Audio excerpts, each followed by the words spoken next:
Hey detectives, welcome back. We've got another mysterious case to explore.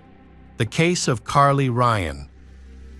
Carly Ryan was born on January 31, 1992. In Australia, her mother, Sonia Ryan, was 20 years old at the time and raised her on her own. They lived in Stirling, a suburb of Adelaide in South Australia. She and her mother have a close relationship, always being a strong support for each other. Carly was a girl who always cared about others. She is also fascinated by many different subcultures and shares her passion for music with those close to her, along with her in-person friendships. She has many relationships on social media. She enjoyed spending time on platforms like MySpace and Vampire Freaks, where she interacted with others who shared her interest in subcultures such as goth on MySpace. Carly is known as SYSL. Her posts seem engaging and fit this nickname. Many of the photos she shared featured women tied with ropes or people using illegal drugs. Her profile lists interests such as drug use, smoking, drinking, music, intimate relations, and attending concerts. However, most of these hobbies were exaggerated or entirely fabricated and didn't reflect her real life. At one point, Carly's friend Ashley introduced her to a young man named Brandon Kane. Brandon was born in the United States but lived in Victoria, Australia. He claims to be 20 years old and says his hobby is playing the guitar. Initially, he had been communicating with Ashley as he was romantically interested in her. Their conversations were mostly casual, though occasionally they touched on more personal topics. Ashley disliked these intimate discussions, which caused their communication to taper off. However, when she posted a photo of herself with Carly, he reached out again and asked for Carly's email address. Shortly after, he sent Carly his first message after a while of exchanging messages. Carly fell in love with her new acquaintance, Brandon. He matched her idea of the perfect guy. Their conversation quickly turned romantic. Moving from messages to phone calls, the two stayed in touch for over a year, and as time passed, their feelings for each other grew stronger.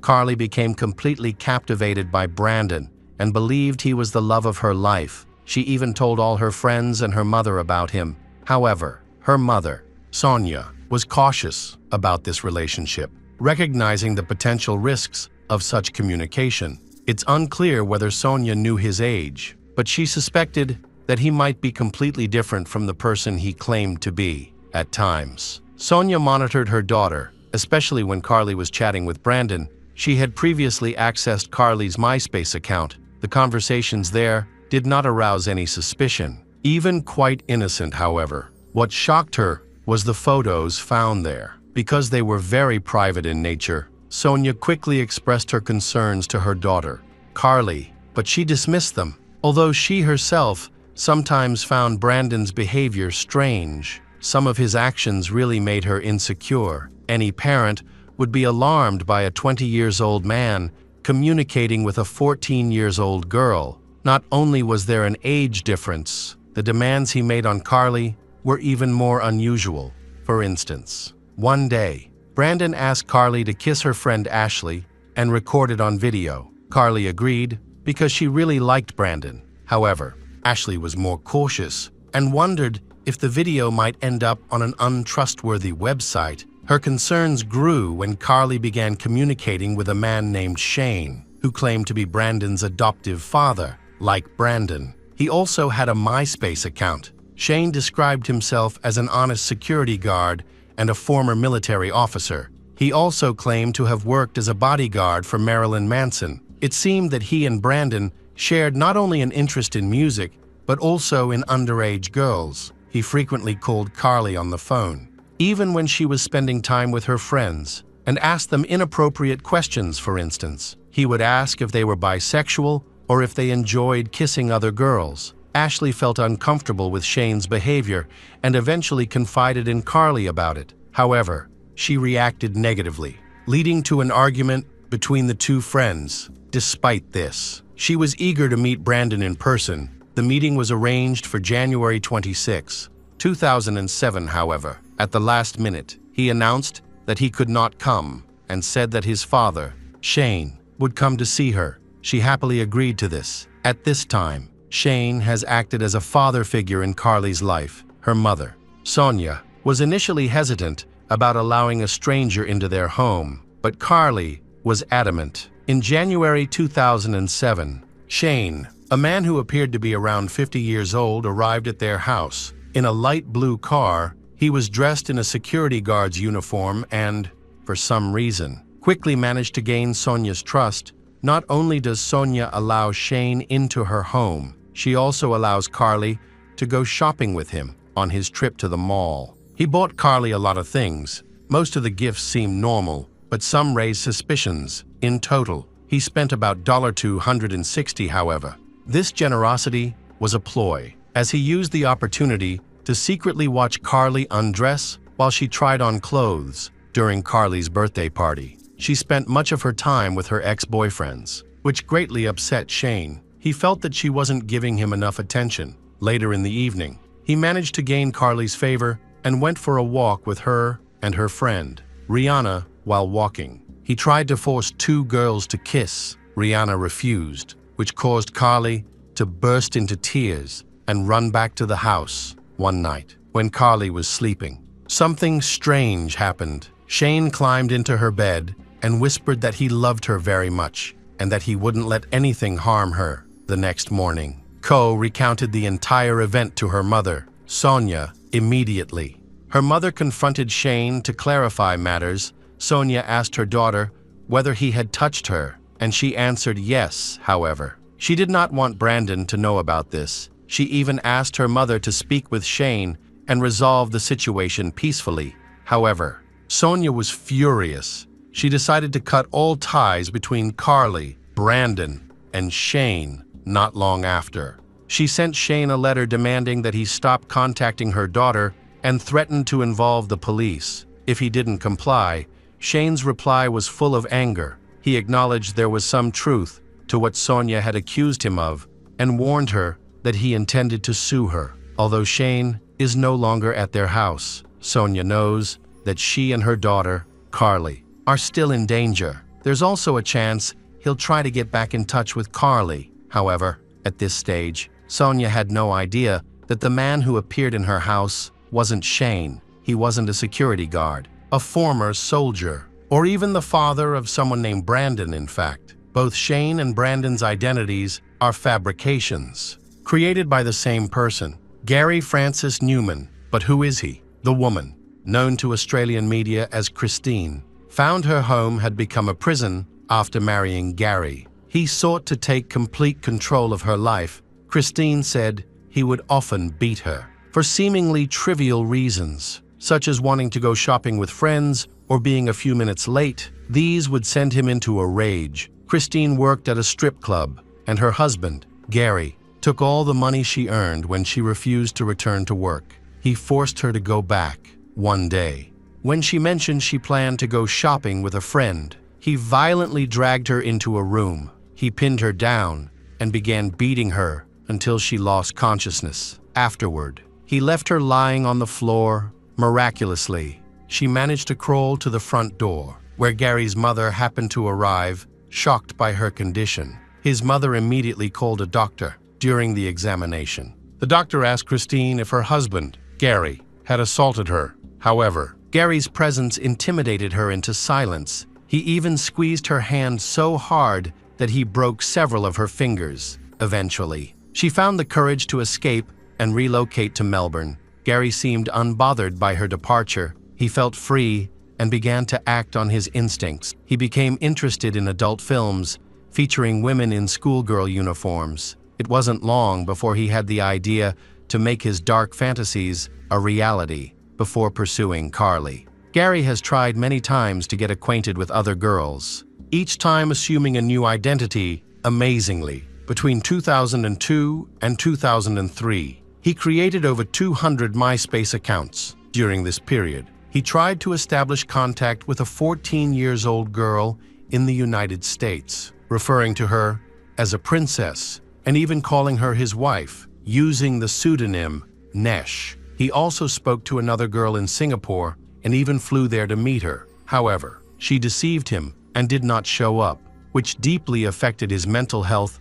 He confided in a friend, saying the girl would pay for this betrayal. Gary's obsession soon spiraled out of control. At one point, he contemplated getting his own daughter, who was under 13 years old, to lure her into having intimate relations with him. Thankfully, he never acted on this horrific plan when it came to Carly. He hoped she would accept his advances and envisioned starting a new life with her. He even told his colleagues about his plans to move to Adelaide. However, when his intentions were exposed, he realized his dream was slipping away. Consumed by anger, he decided to seek revenge. He wanted Carly to suffer. That became his dark goal. During February, Gary and Carly remained in contact while impersonating Brandon. He hinted at Shane's presence, and she agreed to meet. His task was to find a young man to play the role of Brandon. He was well prepared for this plan.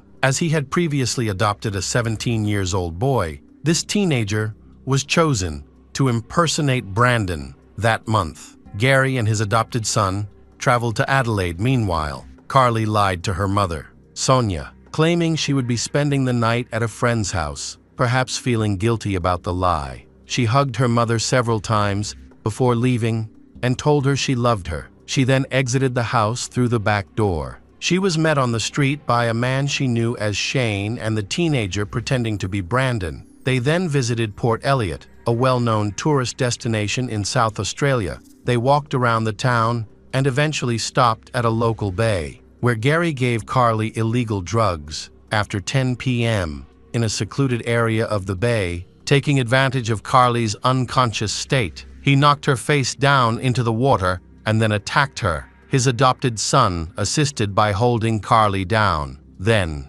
Gary struck her several times on the head, causing her to lose consciousness. Eventually, he and his adopted son threw her into the water, intending to drown her, and she did not survive. The next morning, a woman named Kim Griffin discovered Carly's lifeless body. Unable to find anyone nearby to assist, she ran to the closest parking lot, where she encountered a fisherman named Ian Slate. Ian agreed to help, and together they pulled Carly's body onto the shore. After checking for a pulse, they realized she was already dead. Minutes later, Kim contacted the police and emergency services. On February 20, 2007, Carly was officially declared deceased. An autopsy later revealed that she had suffered at least 19 injuries, including head trauma. Additionally, her body had multiple cuts and scratches. Traces of cannabinoids were found in her blood. Experts determined that she had died shortly before Kim found her. Her mother, Sonia, was devastated by the tragedy. She struggled to understand how her daughter had ended up in such a remote location, far from home. CCTV footage from Port Elliot revealed that Carly was accompanied by two men. In one video, the three were seen near the Crown Hotel. In another, near a fast food restaurant. Investigators have spoken to several witnesses.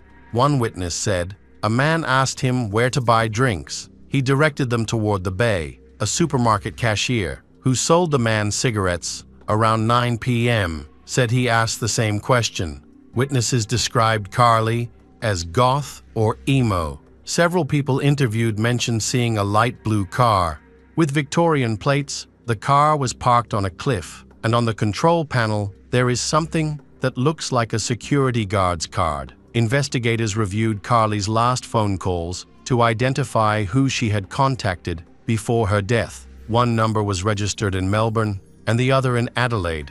Despite efforts, the police were unable to identify the owners of these phone numbers. However, geolocation data provided crucial insights. Some calls were made from Euchreville, a suburb of Adelaide located just a few kilometers from Carly's home, where a trailer park housed people living in their vehicles. When investigators visited the area, the light blue car with Victorian plates was no longer there, however. Several residents confirmed seeing the car and the individuals inside it. CCTV footage helped identify the car and its number plate, which provided crucial information. Tracing the number plate led investigators to a house on the Mornington Peninsula, south of Melbourne. The house was owned by a 48-year-old man named Gary Francis Newman. The wanted car was parked in front of the house, making Gary the prime suspect in Carly's murder.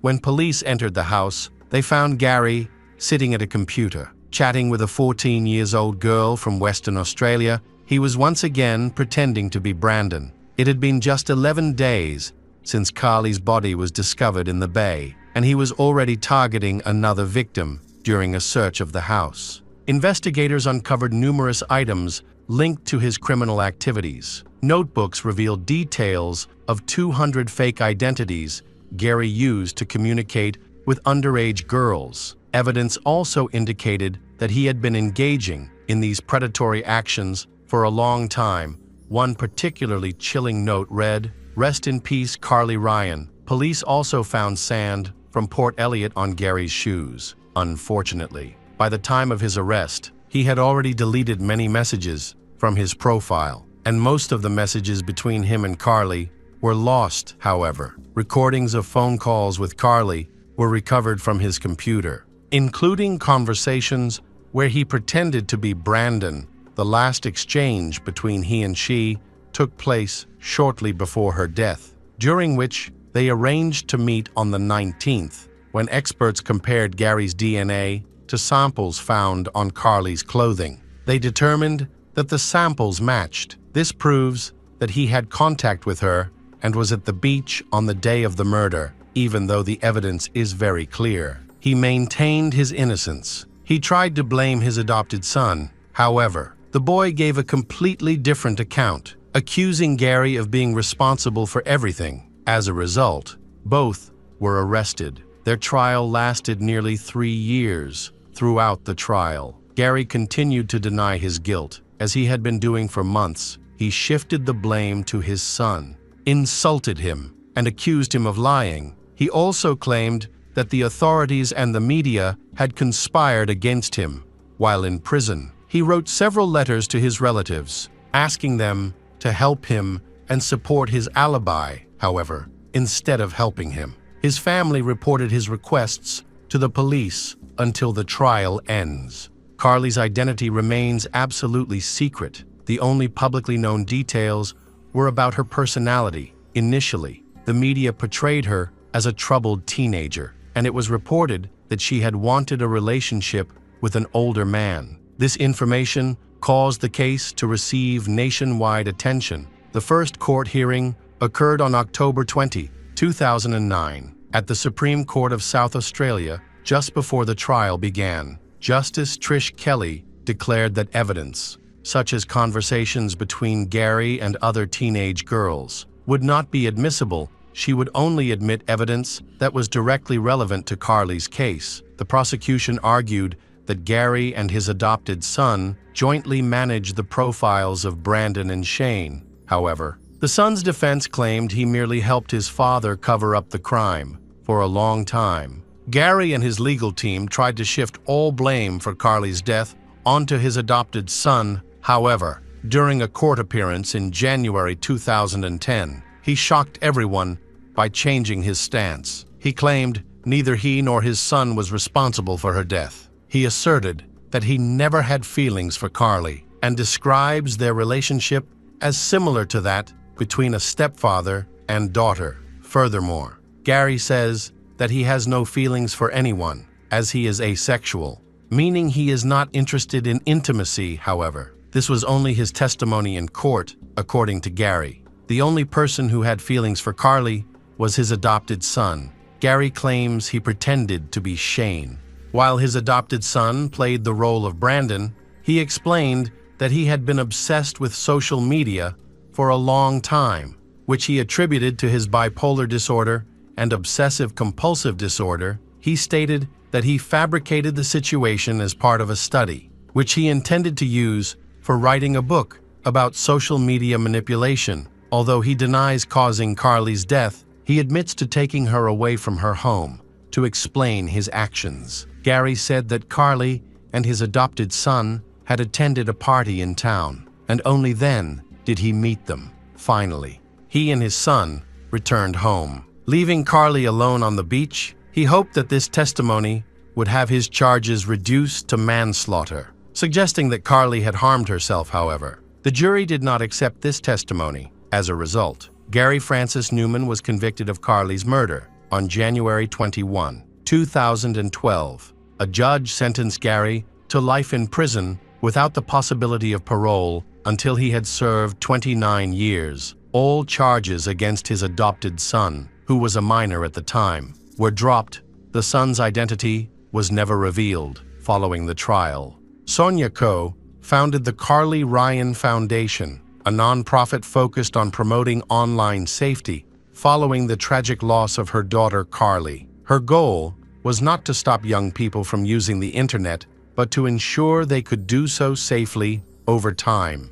The foundation's efforts led to the introduction of a new law addressing grooming and cybercrimes, particularly cases where offenders concealed their age and identity. Sonia regularly gives educational presentations to schools in Australia and New Zealand. She is a symbol of resilience for many families and always try our best to prevent similar situations from happening again. Hello again, true crime fans. We've got another mysterious case to explore. The case of Dawn Hatcheney.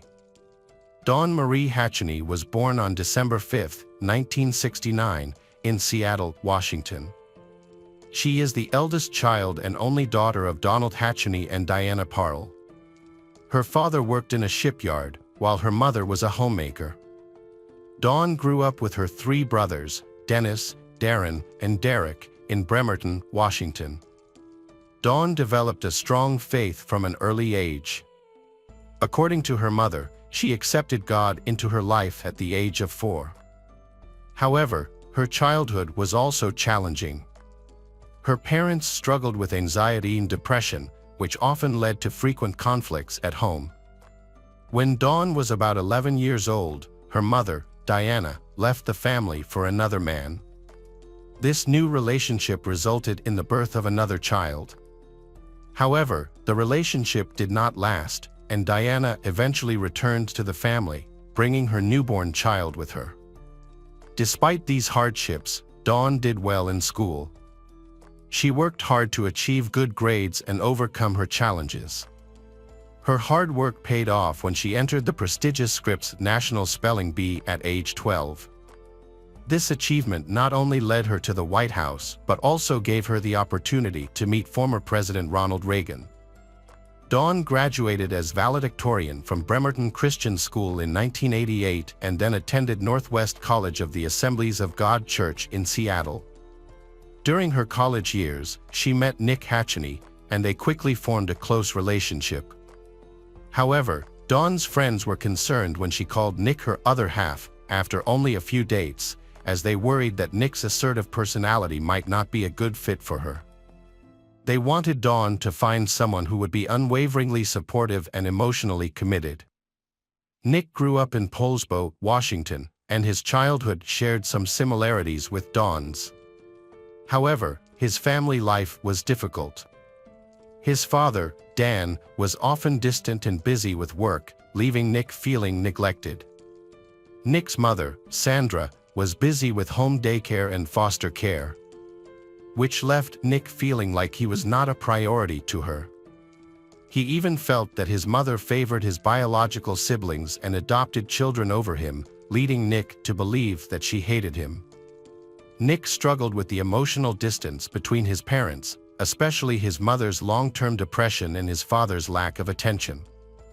As a result, Nick lacked emotional support and connection from his family, which had a profound impact on his life. Despite his isolation, Nick found comfort and faith in the Bible and Christianity, which boosted his confidence during his teenage years but occasionally led to social isolation due to his growing self-assurance. Nick and Dawn first met in college. Initially, Dawn's friends found it strange that she liked Nick because his personality was completely different from hers. She was outgoing and confident, while Nick was not. However, as Dawn spent more time with Nick, she began to change. She was no longer the confident, independent, and driven person she once was. Instead, she became shy and indecisive, often agreeing with Nick's decisions even when they were not right for her. Although their relationship seemed unhealthy, their love for each other remained strong. Nick proposed to Dawn on Alki Beach in 1990, and they were married on April 20, 1991. As newlyweds, they moved to Bremerton, where Dawn worked as a loan officer and Nick became a youth pastor at Christ Community Church on Bainbridge Island near Seattle. Nick had always aspired to be a youth pastor at Christ Community Church, where he had previously had a good relationship with a pastor named Smith. However, Nick gradually drifted away from Smith when he found doctrinal agreement with Pastor Robert Billy Craig. Robert saw in Nick as nothing more than a tool to carry out his plan to overthrow Smith and take complete control of the church as senior pastor. Meanwhile, in 1997, Dawn and Nick faced housing problems due to frequent moves, living in houses they had renovated and sold. Dawn dreamed of having a family and a stable life. To solve this problem, Nick found a house in need of repair in East Bremerton and planned to move in, renovate it, and make it their home. However, the purchase and repair of the house put Nick and Dawn in debt. Although their relationship appeared perfect, with Dawn being Nick's supportive and accommodating wife, there were hidden problems that no one saw. Dawn even joked that if she and Nick broke up, Nick would stay with her instead of moving back to his parents' house. Meanwhile, Nick continued to borrow money from church members, putting him further into debt. He embarked on an ambitious project to start a Christian youth camp. Although the project was financially taxing, Nick committed to it because he had a strong desire to do so. Nick's story was closely related to Sandy Glass, a parishioner of Christ Community Church. When Nick was trying to find the right land to build his youth camp, Sandy confirmed once again that he had great ambitions. Sandy Glass's life had been full of ups and downs. She had faced many hardships in her life. Her first boyfriend died of an unknown illness, her father died in a construction accident, and her brother struggled with drug addiction. She married Jimmy, a carpenter, but their financial situation was strained because the family depended entirely on Jimmy's income while Sandy stayed home to care for the children. Sandy also struggled with her spending habits, often living beyond her means. This led to frequent arguments between her and Jimmy. These arguments sometimes caused Jimmy to express his frustration by yelling or withdrawing from the situation. To resolve their marital conflicts, Sandy and Jimmy sought help from the church and attended marriage counseling sessions coordinated by Nick. Nick had been the church's marriage counselor for many years. However, some parishioners filed complaints with Pastor Robert about Nick's counseling style. They were upset that Nick often asked personal questions and ignored other important issues. His discussions often focused on sexual issues, ignoring other aspects of marriage. Despite this, church members trusted Nick because he had the support of their former pastor, Smith. They felt that Nick would not have been entrusted with this role if he were not trustworthy.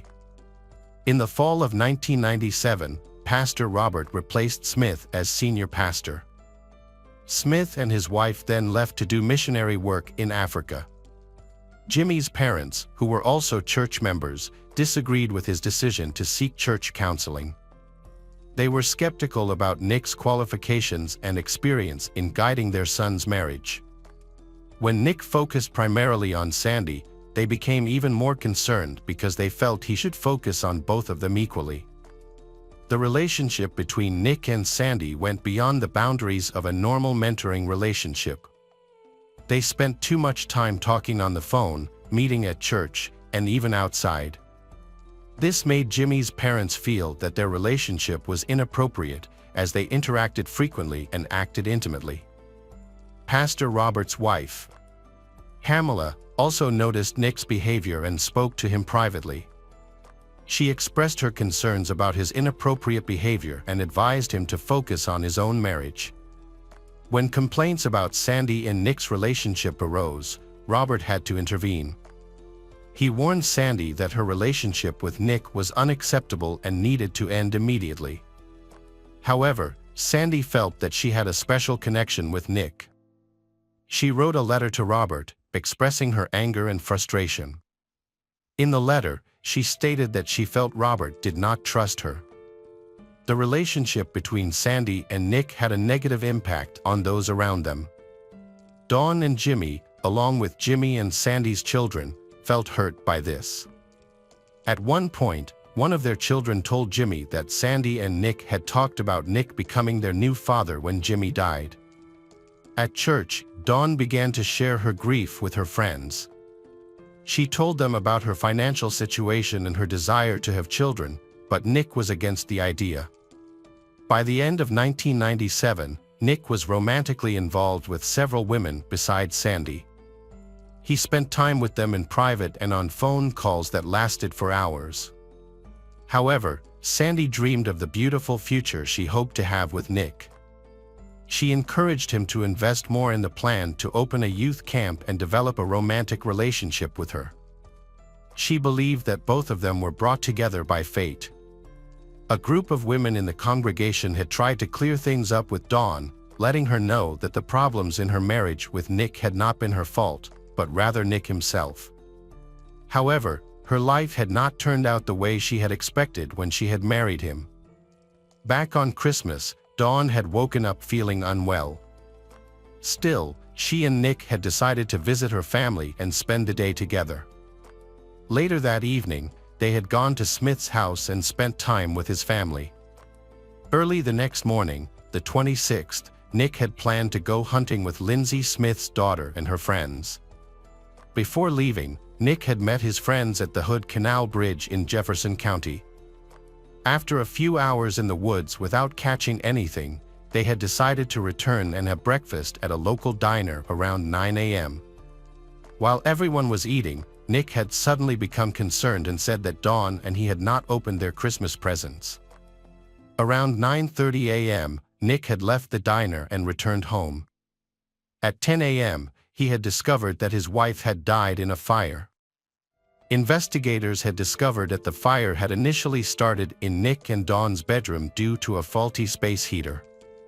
The space heater had burned fiercely and quickly spread due to the presence of newspapers and wrapping paper in the room. The situation had been made worse by the presence of multiple propane tanks on the floor. There had been a surprising detail in the story.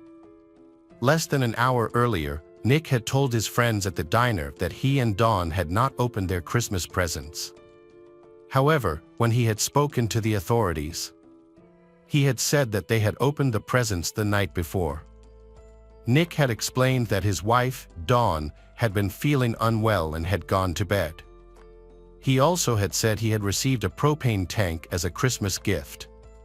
Because they had frequently renovated their home, they had to use a space heater during the winter. This type of heater often lacks modern safety features, leading to fires and deaths. The police had found no evidence that Nick's story had been false. As a local pastor, Nick had been well respected in the community and there had been no reason to suspect him of any involvement in his wife's death. Nick's congregation had tried to support him during what they had believed was a difficult time. Pastor Robert had suggested a way to try to ease Dawn's grief through prayer. However, Nick had rejected the idea, saying he had wanted Dawn to not experience any more pain. This rejection had surprised Pastor Robert, as Nick had previously been actively involved in church activities, including exorcisms. Mary Glass, Sandra's mother-in-law, had soon become suspicious of Nick's role in Dawn's death. She had thought that Dawn's death had not been an accident. She had urged her husband to contact the police to investigate, but this had not happened. Shortly thereafter, the police had determined that Dawn's death had been an accident and the case had been turned over to Nick's insurance company. Nick had received a large sum of money from his life insurance policy. This had been a bit strange to his friends and family, but they had later understood that Nick and Dawn's large debts and Nick's desire to build a youth camp had made him need the money. Some church members had found Nick's way of grieving for Dawn unusual, but they had not voiced their concerns because they had thought that people process grief differently. The church community then had held a celebration of Dawn's life, where family and friends had gathered to share stories about her and remember her life. During the celebration, Nick had shown remarkable composure throughout the funeral. Additionally, friends who had been helping clean Nick's house had discovered pictures of Dawn hidden in the back of a closet. This had suggested that Nick had wanted to remove memories of Dawn. Nick also had begun to show a cold and indifferent attitude towards many people, including some church members, neighbors, and friends. Nick's behavior had become even more suspicious when he had quickly developed a close relationship with Dawn's mother, Diana, under the guise of mourning his widowhood. This had shocked and outraged many. Even Pastor Robert could not stand Nick's behavior and had asked him to leave Christ Community Church. This expulsion had been a huge blow to Nick and marked the beginning of troubles in his life. On April 10, 2001, Sandy and her attorney met with the district attorney to negotiate her plea. In exchange for immunity, she had to reveal a secret that had been kept since the morning of December 26. Sandy recounted that on the morning of Dawn's death, Nick contacted her and said, "I did it." However, the conversation was interrupted by another call from the church informing her of Dawn's death. After the call ended, Sandy turned to Nick to clarify what he meant, but Nick simply said, "It's over, it's over." After several weeks, Sandy confronted Nick. At this point, he confessed to his crime. He had overdosed Dawn with Benadryl and then covered her face with a plastic bag to suffocate her. Dawn was still semi-conscious and had to watch as Nick murdered her. After making sure Dawn was dead, Nick arranged the crime scene to make it look like an accidental fire. He placed old newspapers and wrapping paper around the room underneath Dawn's body and placed propane tanks near the bed. He also arranged the fireplace to cause a fire in order to erase any evidence of his crime. Dawn's autopsy revealed no soot or carbon monoxide in her lungs or blood. However, this result did not accurately reflect reality because Dawn's red blood cells showed signs of carbon monoxide. The person in charge of Dawn's autopsy concluded that her death was an accidental fire, ignoring important evidence. One reason for this conclusion was that since Dawn was the wife of a pastor, it was thought that Dawn could not have been involved in any adulterous behavior. Although carbon monoxide bound to red blood cells, an autopsy revealed that Dawn did not inhale smoke. However, she had overdosed on the drug Benadryl, 5 times the normal dose. Some believe that this dose was not enough to cause respiratory failure. The pathologist also suggested that even if she had been asleep, Dawn would have reacted to the increased temperatures of the fire. Interestingly, crime scene photos showed newspapers underneath Dawn's body, but this detail was largely overlooked. Nick was finally arrested on September 12, 2001, in the Kinko's parking lot and vehemently denied any involvement in Dawn's death. Nick still faced a first-degree murder charge. His bail was set at $750,000. Sandy's testimony to investigators added to the frustration with the police over the nearly 4-year delay in considering Nick a suspect or making an arrest. Sandy cooperated with investigators because she was angry that Nick had relationships with other women in the church and felt taken advantage of. She believed that God did not approve of their relationship and that therefore Dawn's murder was against God's will. Church members who were questioned described Nick's strange behavior and inappropriate relationships. They also expressed frustration that he did not buy Dawn a tombstone after receiving the life insurance money. On September 17, 2001, Nick appeared in court and pleaded not guilty. He alleged that the church had cursed him and that Pastor Robert was a much more evil influence than the police could understand. Nick's trial then began. Nick was initially charged with first-degree murder, but the charges were amended to aggravated first-degree murder, which carried a sentence of life in prison without parole. Witnesses who testified included women who had relationships with Nick and several church members who had confided in him. They provided information that helped the jury better understand Nick. They had shared details of experiences they believed involved visions and direct messages from God, but in reality, Nick had used these to rationalize and manipulate others. Smith's daughter testified, describing how she had been introduced to Nick through her father and how Nick had taken advantage of her during her teenage years. The sexual relationship between her and Nick had begun shortly after Dawn had died and continued until she had moved away about a year later. Doctors and forensic experts had also testified, noting that Dawn's body had contained important clues regarding the events of that day. However, these clues had been ignored because Nick had been a pastor. Although there had been no signs of soot or carbon monoxide, which would have been unusual for a living, breathing person in a fire, the defense had vigorously contested these allegations. They had focused their efforts on portraying Nick's ex-partner, Sandy, as a jealous and vengeful man who had fabricated the accusations when he had discovered Nick's affairs with various women. On December 26, 2002, 5 years after Dawn's tragic death, the jury had deliberated for a day before finding Nick guilty of aggravated first-degree murder.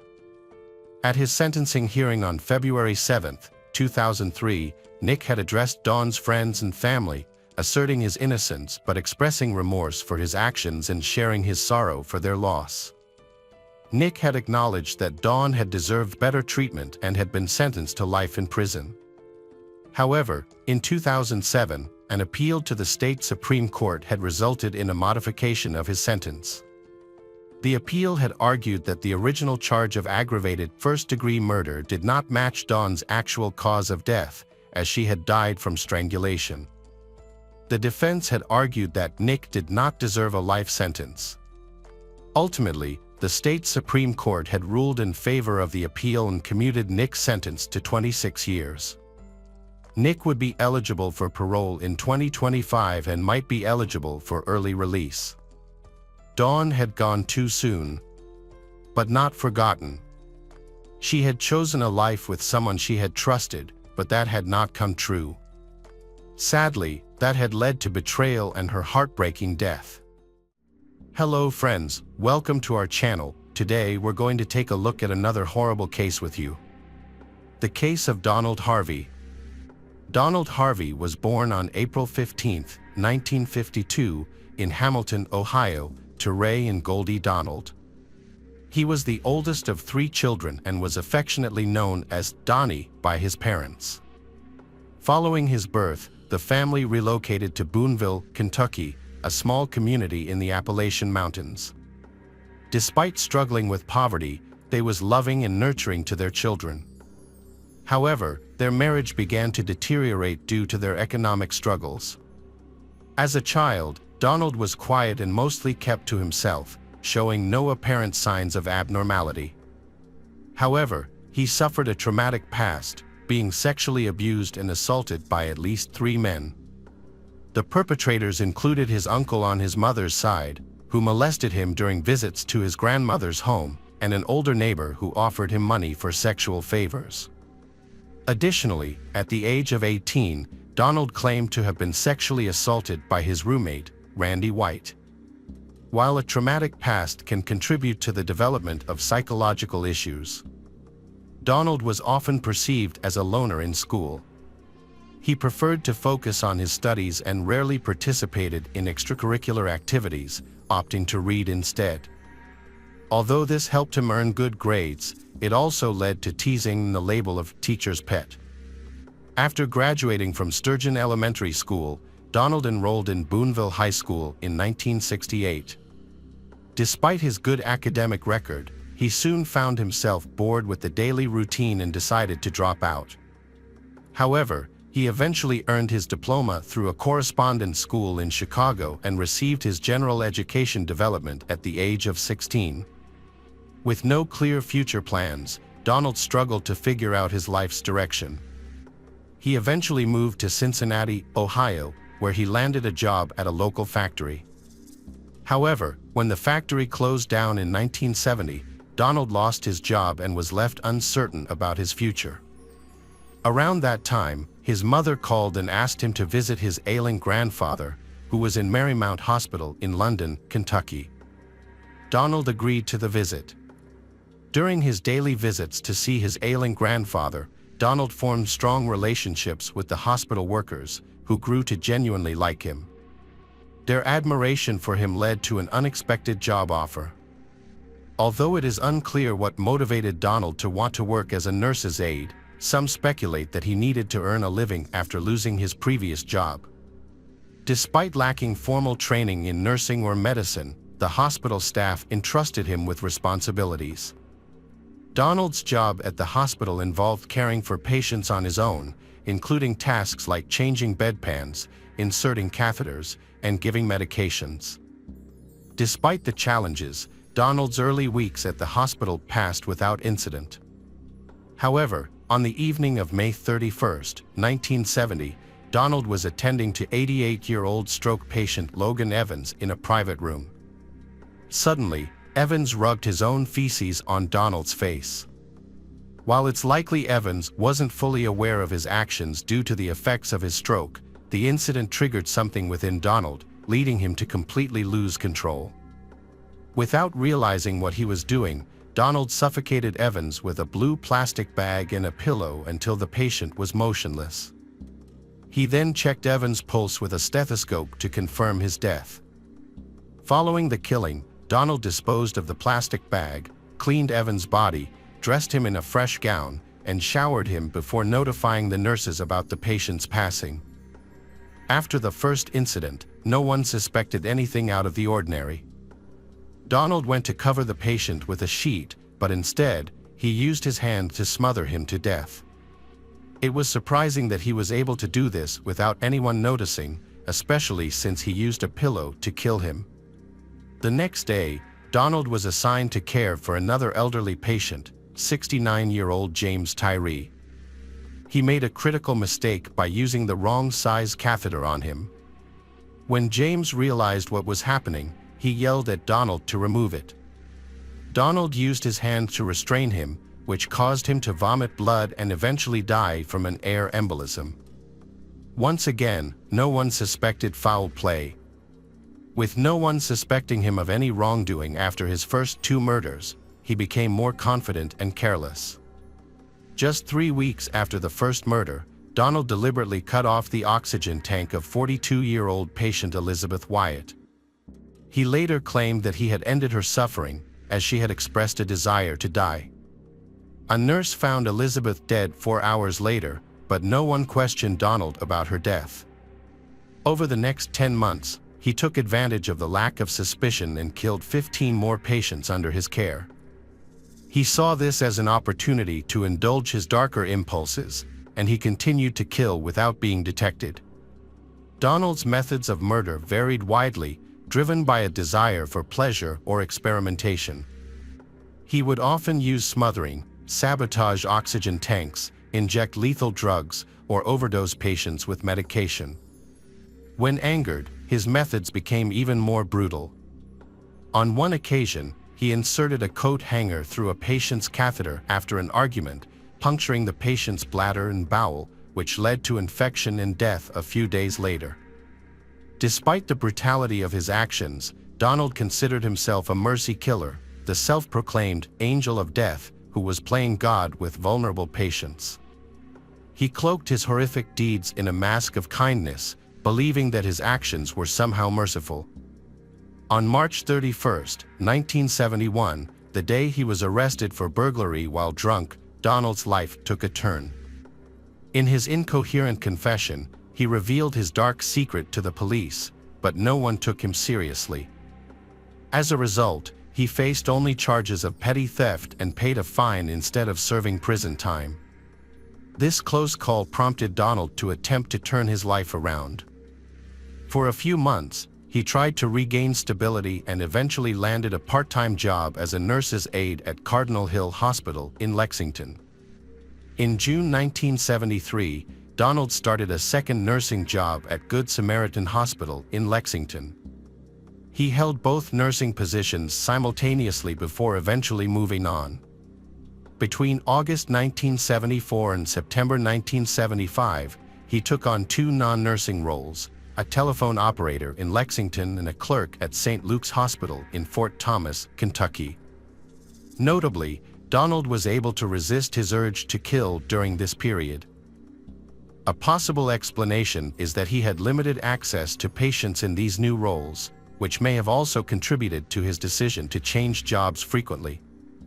Donald's struggle to control his killing urges eventually became too much to manage, leading him to relocate to Cincinnati, Ohio in September 1975. He found employment at the Cincinnati VA Medical Hospital, working various roles including nursing assistant, housekeeping aide, and autopsy assistant. The hospital's night shift schedule and lack of supervision gave him unrestricted access to all areas of the hospital. Over the next decade, Donald murdered at least 15 patients while working at the hospital. He meticulously documented each crime in a diary, detailing the methods he used to kill his victims.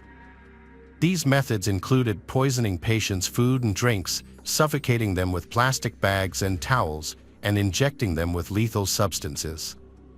Donald's experimentation with different methods was influenced by his study of medical journals, which he used to refine his techniques and avoid detection. Donald preferred cyanide as his method of murder, which he mixed into patients' food or administered through their gastric tubes. He accumulated a large stash of cyanide, approximately 30 pounds, which he stole from the hospital over time and kept at home for safekeeping. He stated that he began using morphine to kill patients in the 1970s, particularly in small hospitals in Kentucky where it was not heavily regulated. He also mentioned he used other methods, such as cyanide, arsenic, adhesive cleaner, and suffocation with a plastic bag. Despite the numerous deaths, he claimed to have avoided suspicion by making them appear accidental or due to natural causes. He revealed that in reality, he was a serial killer hiding in plain sight, preying on vulnerable patients. He took it upon himself to decide who lived or died, often without the patients' or their families' consent. He justified his actions as merciful, but he acknowledged that the truth was more complex. While he claimed that his crimes were motivated by compassion, other evidence suggested otherwise. He recounted that a turning point came in the early 1980s when his behavior became more erratic and driven by rage. He started dating a man named Doug Hill, but their relationship was tumultuous. After a heated argument, he poisoned Doug's ice cream with arsenic, and fortunately, Doug survived. This incident marked the first time he tried to harm someone outside of the hospital, revealing a darker side to his nature. Donald's behavior took a dark turn after a fight with Carl Heller. He moved in with Carl Heller, but the relationship quickly became toxic. Donald's jealousy and paranoia led him to suspect Heller of cheating, and he started lacing Carl's food with arsenic to keep her from leaving. As time passed, Donald's cruel actions extended beyond his home. He poisoned a female neighbor's drink with hepatitis serum during an argument, and she almost died before receiving treatment. Unfortunately, another neighbor, Helen Metzger, was not as fortunate. Donald poisoned one of her pies with arsenic, which ultimately led to her death. Donald's lack of consequences for his crimes emboldened him, and he became more confident and reckless. He felt like he was above the law, having gotten away with multiple murders. In April 1983, Donald's behavior escalated. After a disagreement with Heller's parents, he began secretly poisoning their food with small doses of arsenic. The following month, Carl's father, Henry, suffered a stroke and was hospitalized. During a visit, Donald saw an opportunity to strike again and laced Henry's pudding with arsenic. Henry died that night. Over the next year, Donald continued to target Carl's mother, Margaret, periodically poisoning her in an attempt to kill her. In January 1984, Donald's relationship with his partner, Carl, ended, and he was asked to leave their home. Donald reacted poorly to the breakup and spent the next 2 years trying to harm Carl using poison. He also attempted to kill one of Carl's female friends in a separate incident, but was unsuccessful. Although Donald did manage to hospitalize Carl at one point, his attempts to kill her ultimately failed. Donald's behavior raised suspicions on July 18, 1985, when security guards at his workplace discovered a suspicious collection of items in his gym bag. The contents included a gun, hypodermic needles, surgical scissors, gloves, a cocaine spoon, medical texts, occult books, and a biography of serial killer Charles Sawbridge. As a result of the discovery, Donald was fined $50 for carrying a firearm on federal property and given the option to resign from his job quietly. Surprisingly, the incident was not documented in his work record, and the hospital did not investigate Donald for potential involvement in other crimes during his employment. He was able to secure a new job as a part-time nurse's aide at Drake Memorial Hospital in Cincinnati just 7 months later, in February 1986. Donald Harvey's new employers were impressed by his work and soon offered him a full-time position at the hospital. Unbeknownst to them, Donald had a dark past, and he quickly fell back into his old routine. Over the next 13 months, he murdered 26 more patients and attempted to kill several others by tampering with their life support machines, injecting them with lethal substances, and suffocating them. The murder spree finally came to an end on March 7, 1987, with the death of 44-year-old John Powell. Powell had been recovering from a motorcycle accident, but his sudden and mysterious death raised suspicions. Due to Ohio's law requiring an autopsy in cases of vehicular homicide, the authorities were able to investigate Powell's death. During the autopsy, the assistant coroner detected a faint scent of almonds, a sign of cyanide poisoning. This discovery led the authorities to launch an investigation into Powell's death. Initially, they suspected Powell's friends and family, but they found no evidence or motive. The focus then shifted to hospital employees who had access to Powell's room, and Donald Harvey was one of the individuals they needed to rule out. Hospital employees were voluntarily taking polygraph tests to clear their names. Donald Harvey also was offered to take a test, but he didn't follow through. Instead, he called in sick on the day of his scheduled test. He had even purchased a book on how to cheat on lie detector tests. This raised suspicions, especially when investigators discovered his notorious nickname, Angel of Death, and learned about his questionable partner from the hospital. As the investigation continued, authorities focused on Donald due to the unusual number of deaths surrounding him. During questioning, Donald initially denied any involvement in John Powell's murder, claiming he was just a victim of circumstance. However, after hours of interrogation, he eventually confessed to putting cyanide in Powell's feeding tube.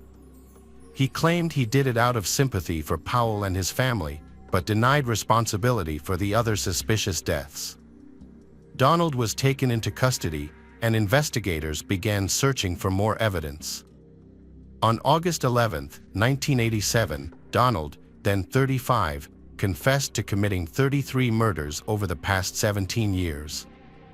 As the investigation continued, the number of murders he confessed to grew to 70. Donald's claims of multiple murders raised suspicions among investigators, who questioned the accuracy of the numbers he provided. To verify his credibility, they ordered a series of psychiatric evaluations by multiple experts. The tests concluded that Donald was sane and competent, able to distinguish right from wrong and conform to the law. In 1987, Donald was sentenced to 8 life terms plus 20 years for the murders committed at Mary's Mount Hospital. The following year, he pleaded guilty to 3 additional murders and 3 attempted murders in Cincinnati, receiving 3 life sentences and 3 terms of 7 to 25 years. After a 2-year investigation, the remaining cases were closed due to insufficient evidence linking Donald to the crimes. The public was both shocked by Donald's actions, and many wondered what drove him to commit such heinous crimes. In a 1991 interview with the Columbus Dispatch, Donald revealed that his motivation stemmed from a desire for control. He felt that others had controlled him for 18 years, and he sought to reclaim power over his own life. Donald admitted that he enjoyed the sense of power that came with deciding who lived or died. Donald Harvey is one of the most notorious serial killers in U.S. history, not only due to the high number of victims but also because he targeted people he knew personally, including his patients. An Associated Press article from 2001 listed him as the worst serial killer in the United States. Contrary to expectations that Donald would spend the rest of his life in prison and die of natural causes, his life took a different turn. On March 28, 2017, Donald was found severely beaten in his cell at the Toledo Correctional Institution, where he was being held in protective custody. He died 2 days later from severe head injuries. Months later, an inmate named James Elliott confessed to the crime in a letter to the Toledo Blade. James, who was serving a 37-year sentence for multiple burglaries, claimed that he had committed the murder to bring closure to the families of Donald's victims, who were from his hometown in Kentucky. In his letter, James wrote that he hoped his actions would bring some solace to the victims' families, as Donald had not received the punishment he deserved from the courts. In September 2019, James was sentenced to life in prison after pleading guilty to the murder of the notorious Angel of Death. Welcome back, detectives. Let's dive into another horrible case. The case of Leanne Tiernan. Leanne Tiernan was born on September 27, 1984, to Michael Tiernan and Sharon Hawkhead in Bramley. Although her parents divorced shortly after her birth, Leanne remained close to her father. She and her older sister, Michelle, lived with their mother in Leeds, but their father continued to play an active role in their lives. Leanne was also very fond of her grandparents and would often accompany them to church on Sunday mornings. She had a sweet tooth and was affectionately nicknamed Chocolate Chip Niece by an uncle. Leanne was a student at West Leeds High School. She had been diligently studying for her GCSEs. A day out with her best friend, 15-year-old Sarah Whitehouse, was a fun holiday. They planned to go to Leeds for some early Christmas shopping. On Sunday, November 26, 2000, after going to church with her grandmother, Leanne returned home to prepare for an outing with Sarah. She wears a black and white ribbed turtleneck sweater, black pants, and black ankle boots over a blue jacket. She styled her hair in her favorite French style, kissed her mother, and set off to meet Sarah. Leanne and Sarah took a bus to downtown Leeds and spent the afternoon shopping. By late afternoon, they finished their work and boarded the bus back to Bramley. At about 4:50 p.m., they got out of the car and walked to Sarah's house and parted ways. Sarah watched Leanne walk towards Howley Gill, a public footpath that was a shortcut to her house. Even though the path was unlit and went through a wooded area, Leanne felt safe walking because it was still light out. It should have only taken Leanne 20 minutes to get home, but when Sarah called Leanne's house at 5:20 p.m. to chat, she was surprised to hear that Leanne hadn't come home yet. Sharon kept calling Leanne's mobile phone, but she did not answer. At 7 p.m., Sharon reported Leanne missing to the local police station. West Yorkshire Police, led by Detective Superintendent Chris Gregg, launched a large-scale search operation. The terrain is challenging, with more than 700 homes, vacant lots, woods, canals, drainage shafts, and wells to search. The police are determined to find Leanne and bring her home safely. They used helicopters, uniformed police, and search dogs to scour the area, going from house to house. To preserve any potential evidence, trash collection in the area has been suspended. A week later, despite their best efforts, there was still no sign of Leanne. Investigators reconstructed her final activities with the help of her sister Michelle and close friend Sarah. As the investigation unfolded, several witnesses came forward claiming to have seen a suspicious man walking his black and tan dog in the Howley Gill area just an hour before Leanne got off the bus on her way home. The police created a composite sketch of the man, describing him as 5 feet 8 inches with a stocky build, round face, and possible scarring. He was seen wearing a black beanie, a long waterproof coat and dirty jeans. Police have released this information to the public. As the investigation stalled, the case began to go cold. However, the public continues to show support for Leanne's family, doing everything they can to make her story known. Dad of 3 from Leeds, Sean Clark, even offered a £10,000 reward for any information that could lead to Leanne's safe return. Additionally, Iceland Foods, a supermarket chain, printed Leanne's picture and details on their milk cartons nationwide. As the months passed, investigators searched more than 2,000 homes and outbuildings along Leanne's route home from the shopping district. The police still haven't found Leanne. Her loved ones always hoped that one day she would return home. But 9 months after her disappearance, on August 20, 2001, a man named Mark Bisson was walking his dog in Lindley Woods, a forest near North Yorkshire, when he stumbled upon a mysterious discovery. Initially, it appeared to be a pile of rubbish, but as he looked closer, he discovered a floral duvet wrapped in twine. When removing the rope, Bisson found a body wrapped in 9 large garbage bags. The police were called, and they carefully removed the blanket and bag to reveal the body of a fully clothed young girl. The body was found with its hands bound behind its back with 3 yellow cable ties, and a leather dog collar was tightly secured around its neck. Underneath the black garbage bag covering its head, investigators discovered the decomposing face of a young woman. Using fingerprints, they were able to identify the body as Leanne Tiernan. An autopsy later confirmed that Leanne had been strangled to death with a plastic cable tie. The investigation shifted from a missing persons case to a murder inquiry. Authorities believe the killer was likely a local resident. 2 key pieces of evidence support this theory. Leanne's body was found just 16 miles from where she was last seen, and the yellow cable used to bind her hands is commonly used by the British postal system, especially Royal Mail or Parcel Force. The green garbage bags used to wrap Leanne's body were identified as coming from Morrison's, a popular grocery store chain with 2 locations in the area. Investigators collected DNA samples from Leanne's family members, friends, and known sex offenders in the area, hoping to find a match.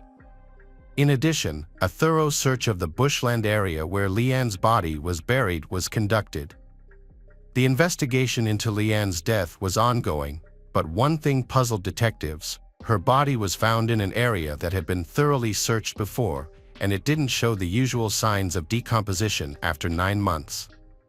Her hair was still styled in the same ponytail with the same hair tie and clip she had when she went missing. The medical examiner's analysis of her cardiac tissue revealed that Leanne was killed on the day she was kidnapped, and her body was stored in a cold environment for months. The killer attempted to dispose of her body by leaving it in a common dump area, wrapped in a duvet, a few weeks before it was discovered. Although the killer tried to hide the body, he accidentally saved a significant amount of forensic evidence and DNA. However, when authorities analyzed the body, they were disappointed to find no DNA evidence of the killer. They then turned their attention to investigating the items found with Leanne's body, hoping to find clues that will help them catch the killer. The investigation found dog hair on Leanne's clothes, leading police to attempt to create a DNA profile of the dog in the hope of identifying the killer. The dog hair was sent to a Texas university that specializes in DNA profiling of purebred pets.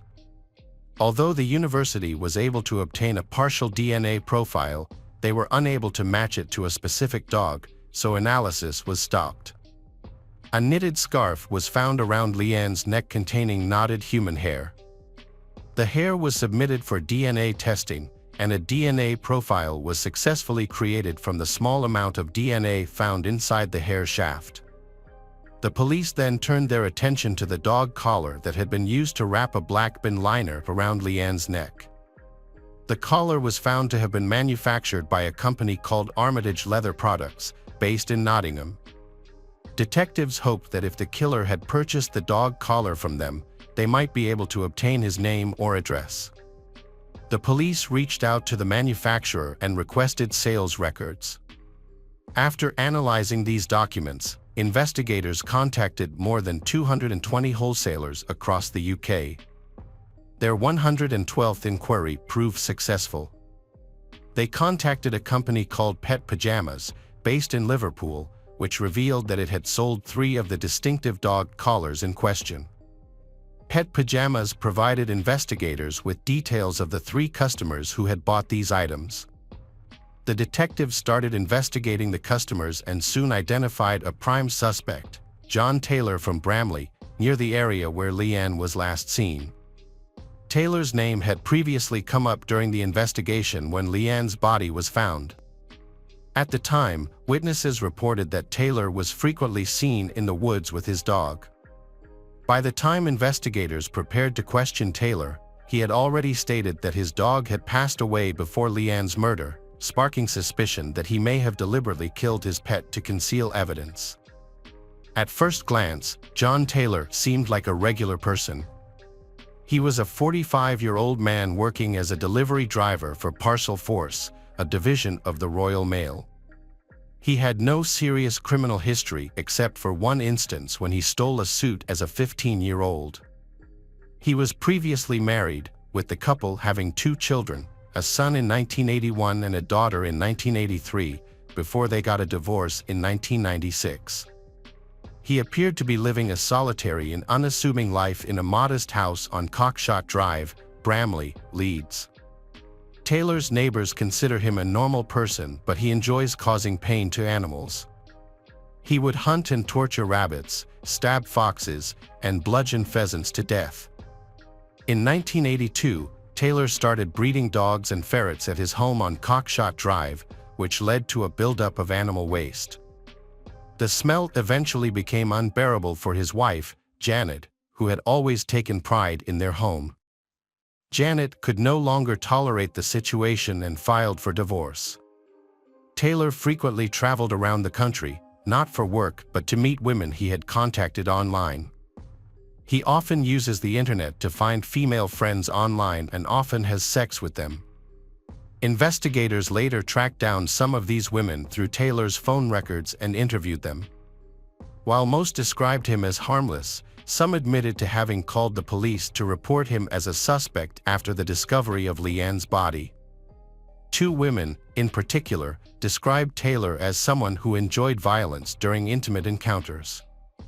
He even told one woman that he had a desire to have sex with her daughter. A former girlfriend of Taylor's ended their relationship due to his fascination with bondage. She reported that Taylor would restrain her hands with cable ties and cover her face with scarves. When questioned by investigators, she described Taylor's method of restraint, which involved using a bundle of cable ties stored in his bedside drawer. He would bind her wrists with 2 cable ties and then connect them behind her back with a 3rd tie. This technique was eerily similar to the way Leanne's body was found, and the details had not been publicly disclosed. 10 months after Leanne's disappearance, Taylor was arrested and brought in for questioning. A warrant was issued for his DNA and a search of his property. The police immediately cordoned off his house on Cockshot Drive and conducted a thorough search of the premises. In the backyard, they discovered a hedge plant, a plum tree, and a poplar tree. Pollen from these plants was found on Leanne's hair, skin, and nasal tract, indicating that she had been at the location before her death. During the search, police excavated the garden and found the remains of various animals, including 28 ferrets buried in a mass grave and the skeletons of 4 dogs. One of the dogs, a tan and black terrier, had a crushed skull.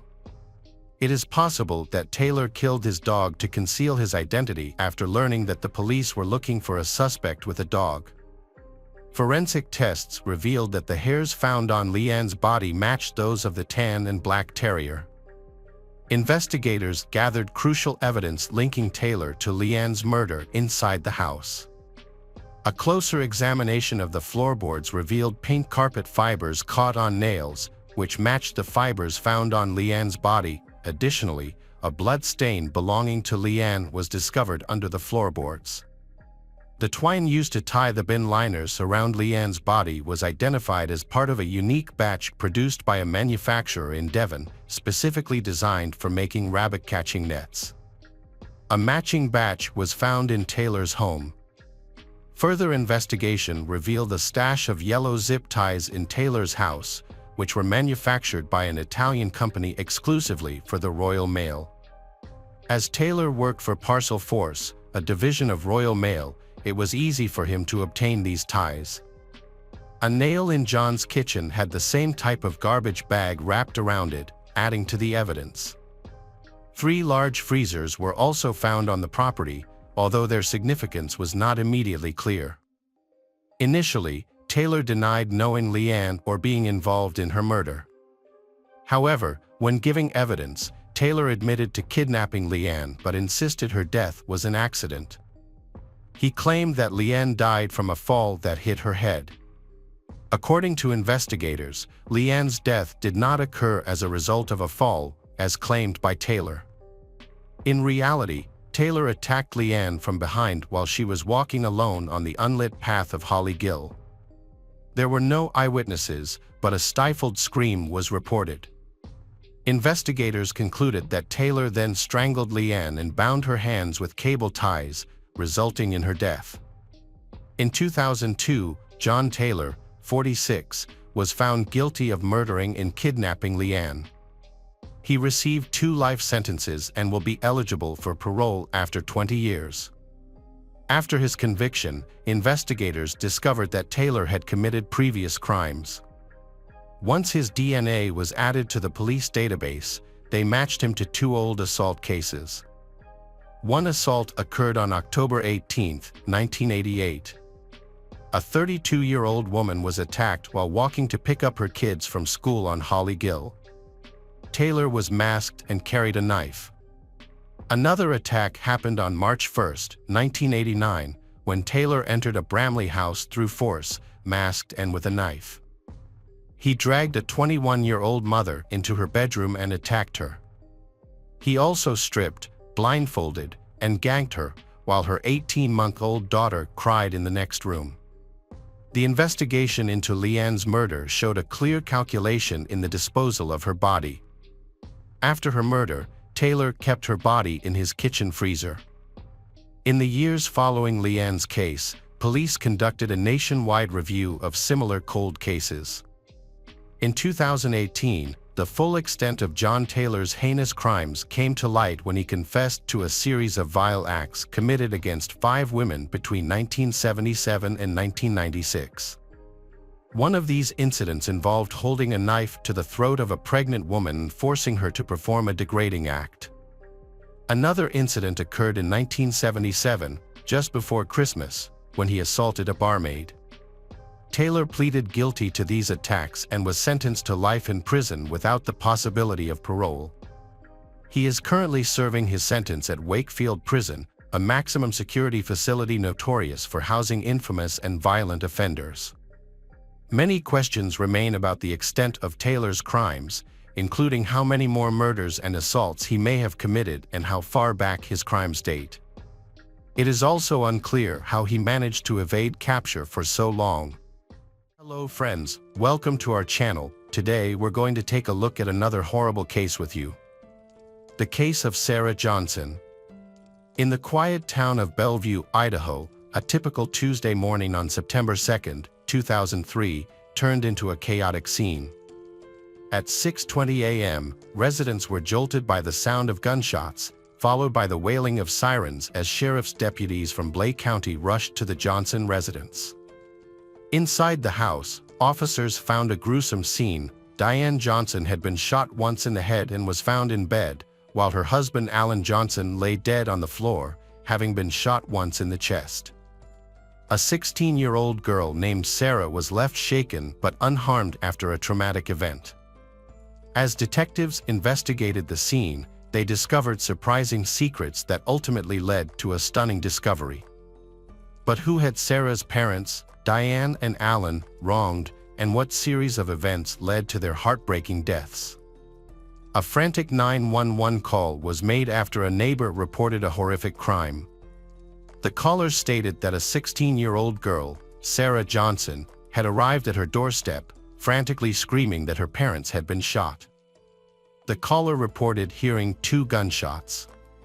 According to the neighbor, Kim, Sarah had run to her house in a state of panic, claiming that her parents, Diane and Alan Johnson, had been murdered.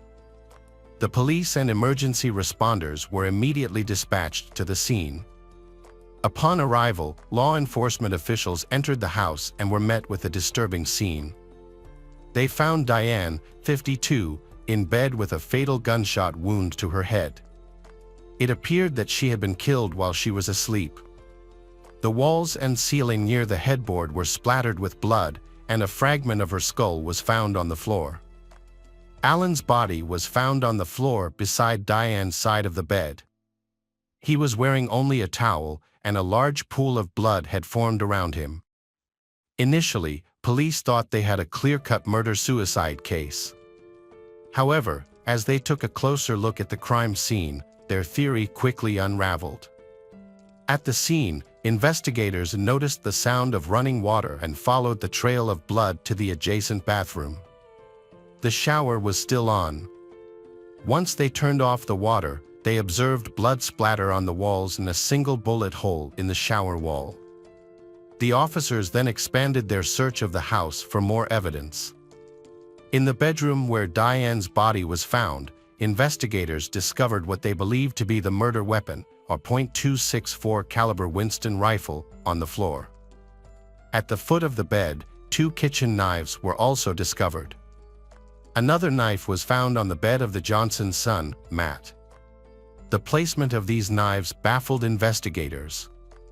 The presence of the knives at the scene raised many questions. It was unclear why they were placed in such a deliberate manner and what significance they held. A further peculiarity was the lack of forced entry, which suggested that the killer may have been someone familiar with the family's habits. Specifically, the fact that the Johnsons rarely locked their doors, a detail known only to those close to them, seemed particularly relevant. Additionally, the house showed no signs of having been ransacked, which contradicted the possibility of a robbery gone wrong. Sarah told police she was asleep when she heard a gunshot. She immediately got up and ran to her parents' bedroom to call out for her mother.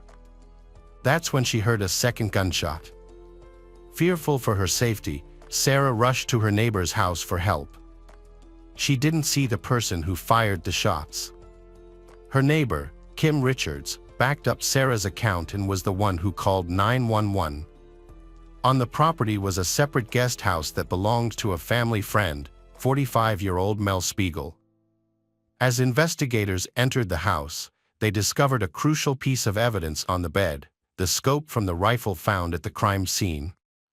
However, Mel Spiegel was unexpectedly absent. His sudden disappearance raised suspicions, making him a person of interest for the investigators. Sergeant Walt Femling ordered the property sealed off and instructed officers to stop the waste disposal truck from collecting trash. A critical piece of evidence was nearly collected and taken away, but a deputy intervened just in time, stopping the truck just a house away. The theory was that Mel had a confrontation with Alan and Diane, which escalated into a violent argument, resulting in their deaths. As investigators explored this possibility, forensic teams searched the trash cans and found additional evidence. Inside a bundled-up pink bathrobe, they discovered a latex glove, a single brown leather glove matching the one found in the Johnsons' bedroom, and ammunition for a .25 caliber gun. The evidence was carefully tagged and sent for DNA testing. As investigators pieced together their own scenario, it became clear that the killer likely had prior knowledge of the Johnsons' unlocked doors and the trash collection schedule. It was possible that the killer disposed of the evidence in the trash before fleeing the scene after the double homicide. Mel was located in Boise, Idaho. He voluntarily met with investigators at the Boise police station. The investigators inquired about Mel's activities earlier that day, and Mel stated that he had spent the weekend with his family. He was planning to return to Bell in a week. To verify Mel's alibi, investigators contacted his family members, who confirmed that he was indeed with them. During the conversation, Mel discussed his relationship with Alan and Diane, explaining that he had rented the guest house from they for years. Mel described his relationship with they as close and very good. When questioned about the rifle used in the murders, Mel acknowledged that it was his, but claimed it had been stored in his closet before he left for Boise over the weekend. Investigators then inquired about potential enemies of they. Mel shared that Alan and Diane had been concerned about their daughter Sarah's relationship with 19-year-old Bruno Santos, who was allegedly living in the country without proper documentation and selling drugs. Mel specifically mentioned Bruno Santos as someone investigators should look into. Mel encouraged investigators to talk to other family members, leading them to reconstruct the Johnson family's history. Here's what they discovered. Alan and Diane Johnson's relationship began in the early 1980s. At the time, Diane was a single mother to a toddler son, Matt, from a previous relationship. They got married in 1983, and Alan adopted Matt as his own son. The family settled in a beautiful home in the quiet city of Bell, Idaho. In 1987, they welcomed a new addition, a daughter named Sarah Johnson, born on January 25. Their children, Matt and Sarah, were both doing well in their studies. Matt, who was 22 at the time, was a university student at the University of Idaho in Moscow. Sarah was not only excelling in her schoolwork, but was also an accomplished athlete on her school's volleyball team and received adoring attention from her father Alan. The investigators had been ruling out potential suspects and were about to reveal underlying family conflicts that had been escalating over the past few months. With Mel cleared as a suspect, the Johnson family was known to be happy and loving, but things changed when Sarah started dating Bruno Santos. Investigators interviewed the family members, including Matt, the son who had returned home from university, and Diane's sister and brother-in-law, Linda and Jim Fave. All of them described the family life as happy and normal until Sarah and Bruno became a couple. According to Matt, Linda, and Jim, Sarah's relationship with Bruno caused significant tension in the family, which escalated over the months leading up to the murder. Sarah resisted her parents' rules, particularly when they forbade her from seeing Bruno again. Despite this, she continued to defy them. Jim revealed to investigators that Bruno had a potential motive to murder Diane and Alan. A few days before the murders, Alan and Diane had discovered that Sarah had lied about sleeping over at a friend's house. In reality, she had spent the night with Bruno. Alan informed Jim about the situation and asked him to join them in confronting Bruno. Jim informed investigators that Alan was enraged and threatened to report Bruno to the police for assaulting underage Sarah. The three then left together. A charge of this severity could result in Bruno's deportation. After hearing Jim's account, investigators suspected that Bruno had a strong motive to harm the Johnsons. They decided it was time to speak with Bruno. Santos County Police were familiar with Bruno Santos, a high school dropout with a history of minor drug-related offenses. When questioned, Bruno became confrontational and arrogant, making it challenging for investigators to deal with him. During questioning, Bruno claimed he had recently proposed to Sarah, and she had accepted. It's thought that Bruno made this claim to demonstrate his love for Sarah and prove that he wouldn't have done anything to harm their relationship. When investigators inquired about his whereabouts on the morning of the murders, Bruno said he was sleeping on the couch at his residence. He suggested that officers contact his mother, who confirmed that she was also at home with him at the time. Despite this, his alibi was not considered particularly solid. When investigators questioned Bruno about the murders of Alan and Diane Johnson, Bruno expressed his hatred for Alan and Diane Johnson. Bruno was initially the prime suspect because of his obvious motive. He was angry with the Johnson family, especially Diane, Sarah's mother. By killing the Johnsons, Bruno hoped to be with Sarah. The investigation into Bruno's involvement in the Alan and Diane Johnson murders took a significant step forward when a search warrant was executed at his home. As a result, the clothing and shoes he wore on the day of the incident were seized for forensic testing. Additionally, Bruno's fingerprints were taken to compare with any prints found at the crime scene.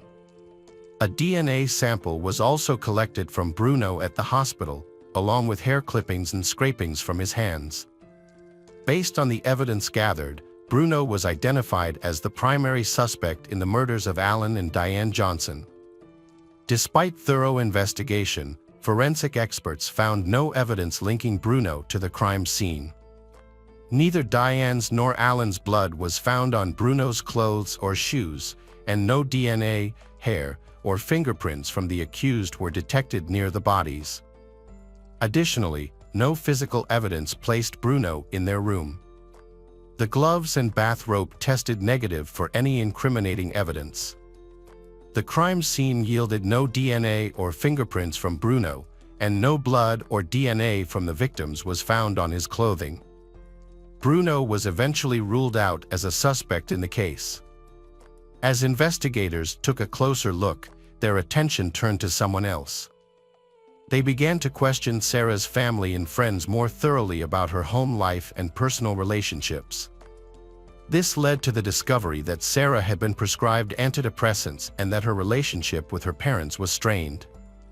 Her family members had initially dismissed her behavior as typical for a teenager, assuming she was going through a normal phase of rebellion and testing boundaries with her parents. Linda, Sarah's aunt, grew increasingly suspicious of her niece's behavior in the aftermath of her parents' deaths. She reported to investigators that Sarah was not exhibiting the typical signs of grieving and instead seemed more focused on returning to her normal routine with friends and school. Sarah showed little emotional response to the loss of her parents, which Linda found unusual and even alarming. Her reactions seemed remarkably detached and strange.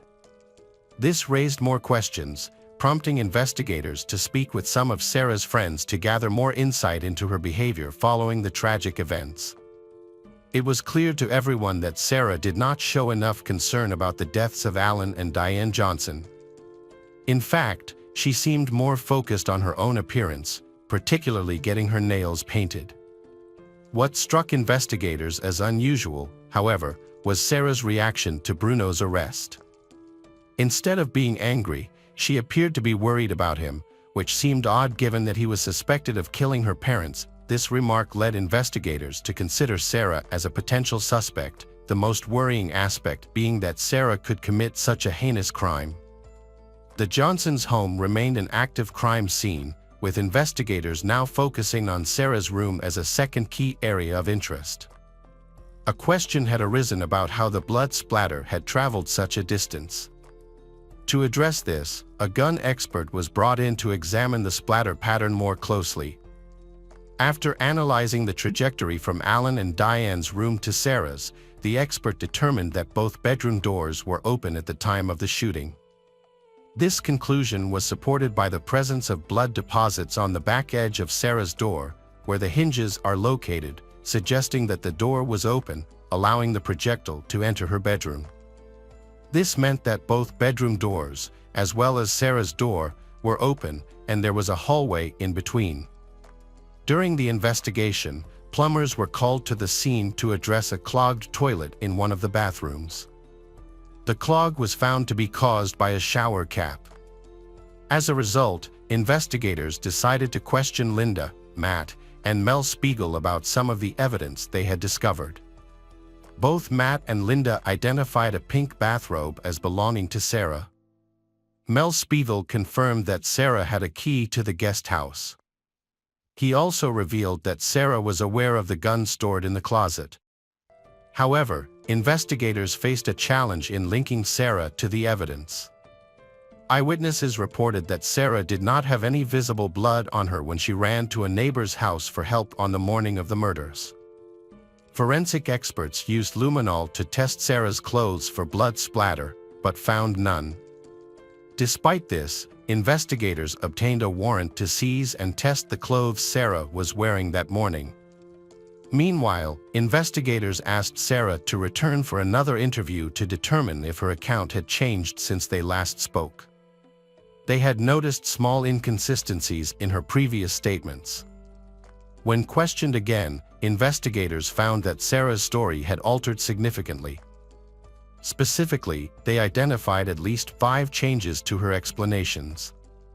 In some instances, she claimed to have been asleep and was awoken by the sound of a gunshot, but her story varied across different interviews. When questioned about the door to her parents' room, Sarah struggled to recall whether it was open or closed at the time of the shooting. Despite Sarah's inconsistencies, investigators maintained a calm demeanor during questioning to avoid raising her suspicions. They were already aware that both bedroom doors were open, which was the only explanation for the blood splatter on Sarah's bedroom wall. As part of the investigation to clear her name, Sarah was asked to provide a DNA sample, hair samples, and hand scrapings, all of which were sent to the lab for testing. The pajama top and bottom she was wearing on the morning of the murders were also sent to the lab for examination by forensic specialist Rod Engard. Under a high-powered microscope, Engard found no blood on the front of the robe. However, on the back of the garment, he discovered patterns of high-velocity blood splatter. These stains were extremely small, some even smaller than a pencil mark, and were layered on top of each other, indicating a high-energy impact. He discovered blue cotton fibers and green paint specks on the inside of the robe that matched the shirt Sarah wore that morning. However, the most incriminating evidence was yet to come. Lab results confirmed that Sarah's DNA was found on the inner lining of the latex glove, and gun residue was detected on both pairs of the brown leather gloves. The robe, leather gloves, and latex gloves were sent to a lab in Chicago, Kahn and Associates, for further analysis. The lab found gunshot residue on all 3 items. The blood on the gloves and robe belonged to both Alan and Diane. This evidence was sufficient for investigators to arrest and charge Sarah with the double homicide of Alan and Diane Johnson on October 29, 2003. Sarah Johnson was arrested for the murders of her parents, Alan and Diane Johnson, and was held without bail at the Blake County Jail awaiting trial.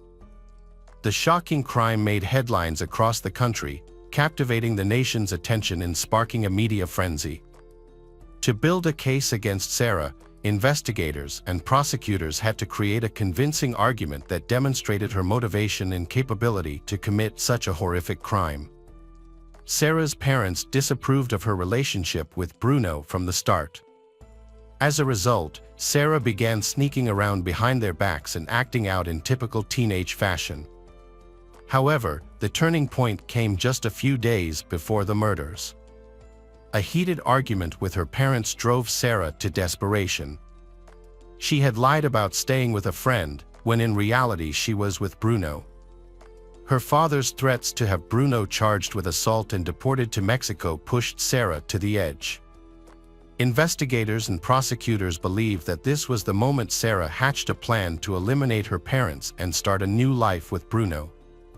On the morning of the murders, she went to the guest house to retrieve the rifle, setting the events in motion. Sarah carefully prepared herself to commit the crime by putting on latex gloves, leather gloves, and a shower cap to prevent blood from getting on her hair and clothes. She then went to her parents' room, where she shot her mother, Diane, in the head while she was asleep. When her father, Alan, got out of the shower and opened the bathroom door, Sarah shot him in the chest. After killing her parents, Sarah attempted to make it look like an intruder had committed the crime by placing knives in the bedrooms. She then gathered up the evidence and threw it away in the trash, hoping that the waste disposal company would collect it before investigators could find it. However, she made a critical mistake by not considering the evidence that would be found in her own room. Additionally, the shower cap she had worn became lodged in a plumbing system, leaving behind a crucial piece of evidence. The evidence against Sarah Johnson was overwhelming, and her trial began in February 2005, 2 years after her parents' murders. At 18 years old, Sarah stood accused of killing her parents. Her defense team maintained that Sarah was innocent and that an intruder had committed the crime. However, the prosecution was well prepared to present their case. They introduced physical evidence found at the crime scene and testimonies from family and friends that raised suspicions about Sarah's behavior. On the morning of the murders, there were 3 people in the Johnson household: Alan, Diane, and Sarah. 2 of them did not survive. The one person who did come out alive was Sarah Johnson, who was now sitting in the courtroom. The most damaging testimony came from Bruno Santos, who not only sought to clear his own name in the murder trial but also provided the jury with insight into Sarah's state of mind before the murders. Bruno testified that he and Sarah had planned to get married and that she had described a future where they would live together in a beautiful house, happy with just each other. He also revealed that Sarah frequently expressed her hatred for her father and even talked about shooting him. After 5 weeks of testimony, evidence, and explanations of the crime scene, the jury delivered its verdict on March 16, 2005. Sarah, 18, was convicted of 2 counts of first-degree murder and sentenced to life in prison without parole at the Pocatello Women's Correctional Center in Idaho. Despite making multiple appeals to reduce her sentence, Sarah remains in custody as all her appeals have been denied. Following her sentencing, her family members have publicly expressed their feelings about Sarah and her actions. The murders of Alan and Diane have had a devastating impact on their family, with most members believing that Sarah is responsible and deserves her punishment. Sarah's brother, Matt, has stated that Sarah showed no remorse for killing their parents and believes that if given a second chance, she would try to avoid being caught again. At the sentencing hearing, Pat Dishman, Diane's mother, addressed Sarah directly. She told her granddaughter that despite everything, they still loved her.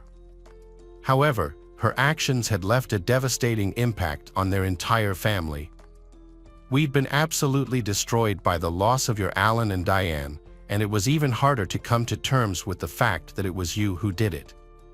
Alan's sister Lynn expressed her concerns about Sarah's character, stating that she is spoiled and violent, and capable of committing murder if released from prison. Lynn urged the judge to consider keeping Sarah incarcerated permanently. Hello friends, welcome to our channel. Today we're going to take a look at another horrible case with you, the case of Justine Valdez. On May 19, 2018, 24-year-old Justine Valdez went about her daily routine as usual. After finishing paperwork for her residency permit, she went to the gym and worked out until around 4:20 p.m. Then, she planned to head home. Her mother, Terrace, asked her to pick up some bread on the way, so Valdez stopped at the store before catching the 185 bus to Bray, which left after 6:09 p.m. The bus dropped Justine off at a familiar stop near her rural home, from which she normally walked the final 15 minutes to her doorstep. However, when Justine failed to arrive home, her mother Terrace became worried. Terrace was used to Justine being on time and communicating regularly, but when she couldn't reach her daughter by phone or message, she started to get anxious. As the hours passed with no word from Justine, Terrace decided to go out and look for her. Terrace's daughter Justine was expected to return home by bus, but when she failed to arrive, Terrace became increasingly worried and frantic. She stopped people on the street and asked if they had seen Justine, describing her Asian features and the sporty clothes she was wearing. Despite several people claiming to have spotted Justine getting off the bus, her disappearance remained a complete mystery.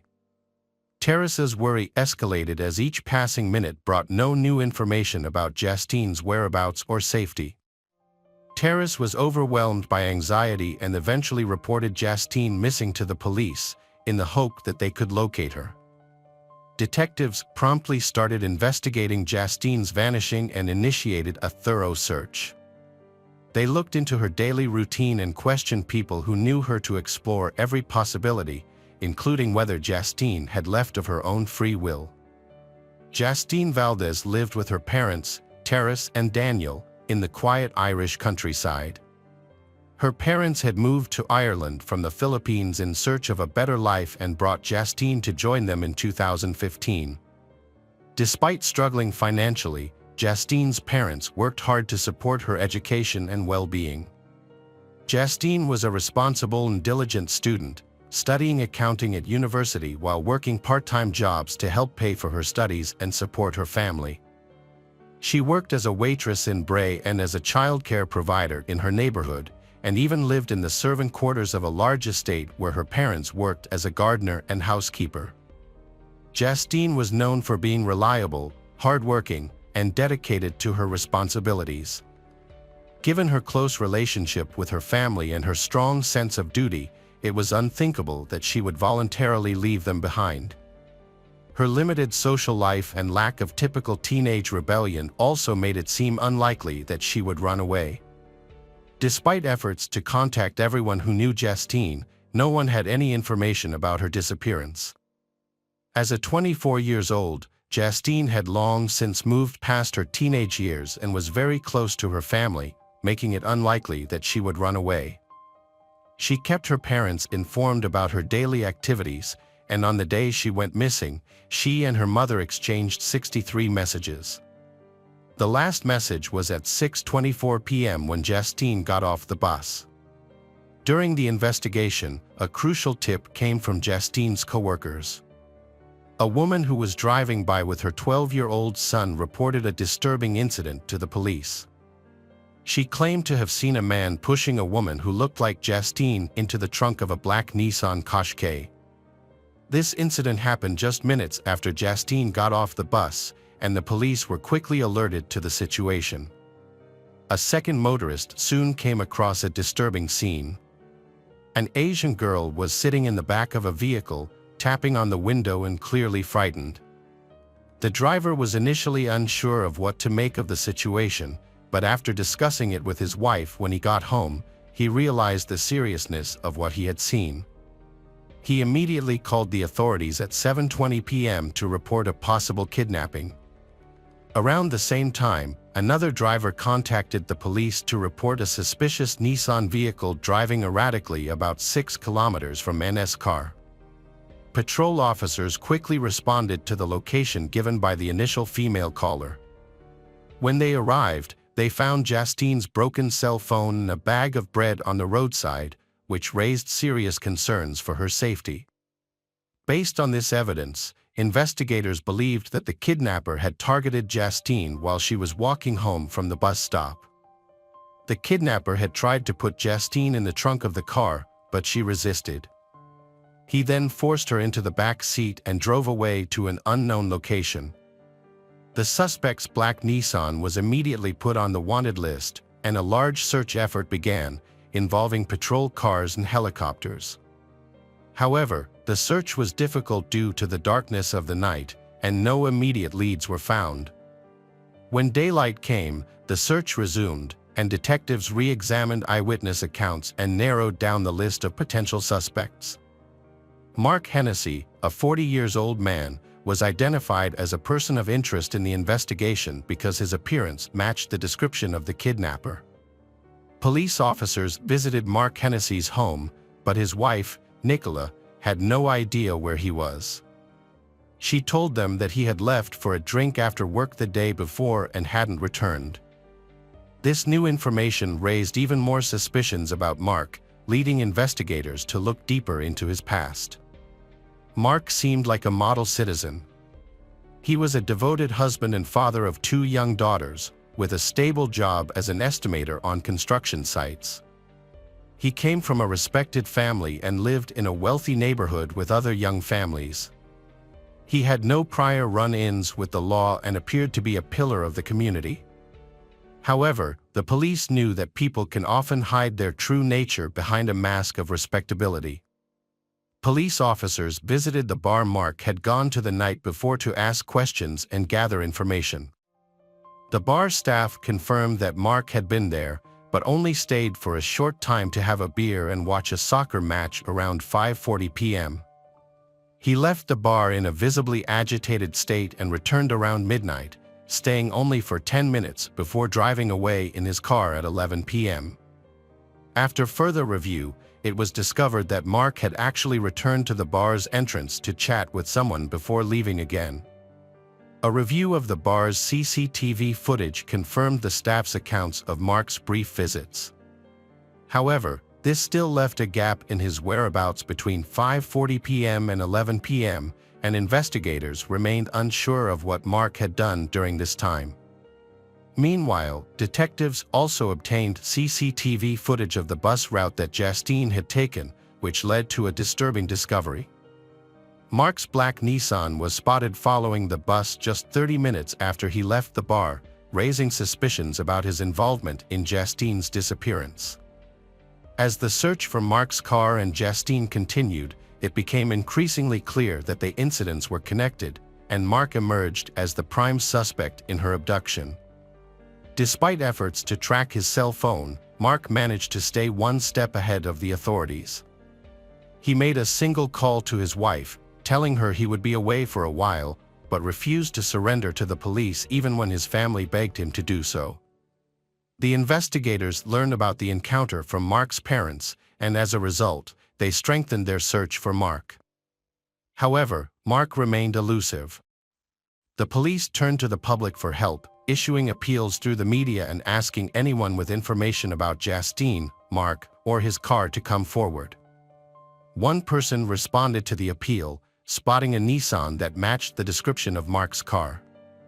She followed the vehicle to Cherrywood Park, where she observed the driver closely before notifying the authorities. When the police arrived, they found a man covered in blood sitting behind the wheel. Mark refused to leave his vehicle, even when police tried to persuade him. He threatened them with a knife, so they had to shoot him to protect themselves. The bullet hit Mark in the shoulder. When police took him out of the car, he was awake but not cooperating. They searched the vehicle, hoping to find Justine, but she was not there. Police questioned Mark repeatedly, but he wouldn't answer. Medical staff treated his injuries, and he was rushed to the hospital. Doctors fought to save Mark's life, hoping he would reveal Justine's location. Unfortunately, the bullet had bounced off and hit Mark in the head, killing him.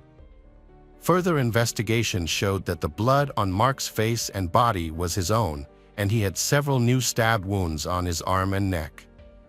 The police speculated that Mark, driven by a fear of being caught, had used a knife from his vehicle to prepare for a confrontation. When they finally caught him, the officers felt a sense of disappointment. They had found Mark and his vehicle, but their main goal was still unfulfilled. They had not found the missing person, Justine. At the scene, they found a note, but it was difficult to read due to the presence of blood. The officers were, however, able to decipher the words "sorry" and "Pease Castle," which provided a lead in the search for Justine. The search for Justine Valdez continued despite the dim hopes of her safe return. As her anxious parents prayed for her well-being, a thorough search was conducted in a wooded area south of Dublin, guided by a cryptic clue found near a castle. The search yielded Justine's purse, which contained her identification documents. Unfortunately, on May 21st, the search party discovered Justine's body. The autopsy revealed that Justine had been murdered on the evening of her abduction, with manual strangulation being the cause of death. Further examination showed that she had been subjected to a sexual assault, adding to the brutality of her demise. Amidst the sorrow and despair, a disturbing revelation emerged from the toxicological analysis.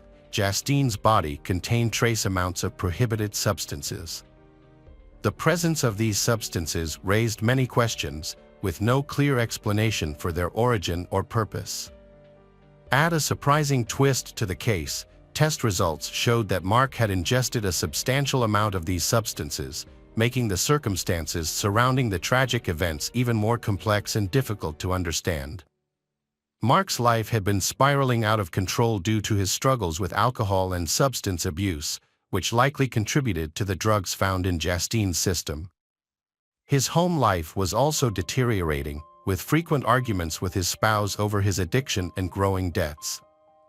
Investigations revealed that Mark was actively using the dating app Tinder, where he was pursuing interactions with multiple women, including flirting with them at bars.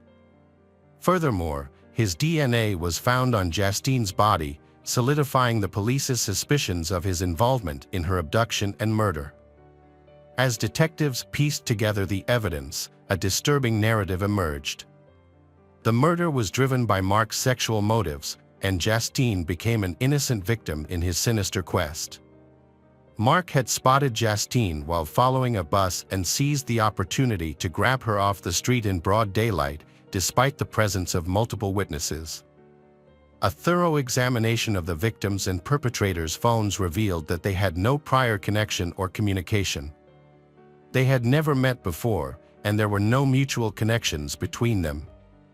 This grim revelation highlighted the tragic randomness of Justine's fate and the calculated brutality of Mark's actions. Upon closer examination, the detectives' initial assessment of the case changed significantly. It became clear that Mark was very familiar with the route Justine often took, suggesting that her murder was planned in advance rather than a spontaneous act. Mark had been carefully watching her movements, waiting for the right moment to strike. The day of the abduction was a deliberate break from his usual routine, as he intentionally positioned himself at the bus stop, following Justine's every move until he attacked her. The local community was deeply shaken by the tragic event, as such heinous acts were rare in their otherwise peaceful neighborhood. Many people rallied around the Justine family, offering them comfort and support during their time of immense loss. At the farewell ceremony, heartfelt tributes were paid to Justine, and white balloons were released into the sky, symbolizing hope in the midst of despair. Some attendees wore pink T-shirts with Justine's image, a touching tribute to her memory. Justine's family eventually decided to return to their native Philippines to lay her to rest, seeking comfort in familiar surroundings. However, they initially stayed abroad for a period before returning to Ireland in 2021, seeking a fresh start and new opportunities. They relocated to a different city and pursued new careers, which allowed them to heal from the painful memories that haunted them in their former home. Welcome back, mystery lovers. Today's case is going to keep you on the edge of your seat, the case of Laura Wallin. Laura Wallin was born on February 10, 1986, to parents Mark and Gwen Wallin. She grew up in Olney, Maryland, alongside her older sister Jennifer, with whom she had a very close relationship. Laura's passion was in helping others, which led her to pursue a career as a social science teacher. The investigation into her disappearance began on September 5, 2017. It was led by Montgomery County Police Chief Tom Manger. He worked alongside Laura's family and friends, as well as her students. A group of more than 20 people, led by Saquon Maxwell, a former student of Laura's, came together to spread the word about Laura's disappearance by distributing flyers throughout the neighborhood and school district. Police officers searched Laura's neighborhood, asking residents questions and keeping a close eye on the area between Howard and Montgomery County. Laura's father, Mark, made a public plea for anyone with information to come forward and help find his daughter. He wanted Laura to know they were doing everything they could to find her and they weren't going to give up. Losing a child is one of the most difficult experiences a parent can face, and Mark wanted his daughter to know that they were working hard to bring her home safely. On the evening of September 7, 2017, an employee at the Jersey Gated Complex in Columbia, Maryland, found a new clue. While rummaging through a dumpster, he found Laura's license inside a cell phone. When police arrived, they also found Laura's vehicle parked at the complex. What puzzled them was that the complex was located just across the highway from Wild Lake High School, where Laura worked. This raised questions about why Laura would have parked her car there. Police took the evidence they collected to the lab for further testing. They also looked deeper into Laura's past and spoke to people close to her. To cover more ground, the investigation team divided into two groups. One group focused on tracking Laura's online activities, while the other group interviewed her family members and her boyfriend. To gather evidence, the police searched Laura's computer and cell phone. They also thoroughly searched her car for any clues that might point to her disappearance. In addition, they carefully reviewed her financial transactions and cell phone records. As part of their inquiry, the police also spoke with Laura's parents and sister about her disappearance. Laura's father, Mark, told them that the family had planned a weekend trip together, but Laura decided to stay behind to spend time with her boyfriend, Tyler. This was confirmed by her sister, Jennifer, who told police that Laura was expecting Tyler to propose to her during their time together. Police also obtained a text message conversation between Jennifer and Laura from the same weekend. Jennifer received messages from Laura stating that she and Tyler had plans for a countryside adventure on Saturday, September 2, 2017. Mark mentioned that Tyler had expressed his intention to marry Laura after learning of her pregnancy. However, on Monday morning, September 4, 2017, Laura sent Jennifer a concerning text message claiming the baby was not Tyler's, but rather her ex-boyfriend Antoine's. Jennifer found this suspicious, as Laura hadn't seen Antoine in over 2 years. She also noted that Laura had misspelled Antoine's name. When Jennifer tried to contact Laura, she received no response. Upon returning home on Monday evening, the family discovered that Laura was missing, leaving behind burning candles and her pet dog locked inside. The family suggested questioning Tyler, as he was the last person to see Laura. Tyler spoke with police and shared details of his weekend with Laura. He explained that he took her to Damascus, Maryland, to view a property he was interested in buying as a home for their future family.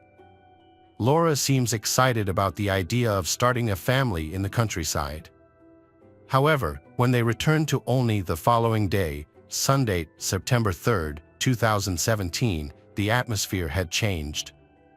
According to Tyler, Laura was not as happy as she had been the day before. He revealed that they had an argument in Damascus, but he declined to elaborate on the disagreement. Tyler told police that when they returned to Laura's house, she asked him to return his set of keys. He agreed, not wanting to upset her further due to her pregnancy. They had planned to meet at the Columbia Mall on the morning of Monday, September 4, 2017, for breakfast and to discuss their issues, but Laura did not show up. When Tyler visited her house, there was no sign of her. Tyler initially told the police that he was unable to enter Laura's home because he didn't have a key. However, this statement was false. The neighbors reported seeing Tyler walking Laura's dog on Monday, September 4, at 2:30 p.m., which directly contradicted Tyler's claim. This raised a question for the police. If Tyler didn't have a key, how was he able to enter the home to take the dog for a walk? As police dug deeper, their suspicions about Tyler grew. They asked for and received permission to review his phone records.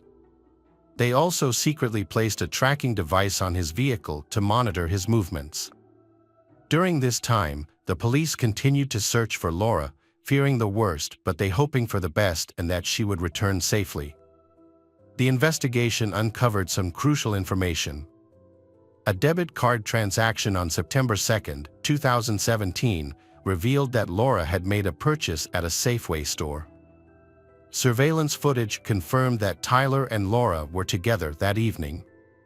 Analysis of their phone records showed that both their phones were in the same locations from that Saturday evening, but on Sunday, Laura's phone suddenly stopped moving.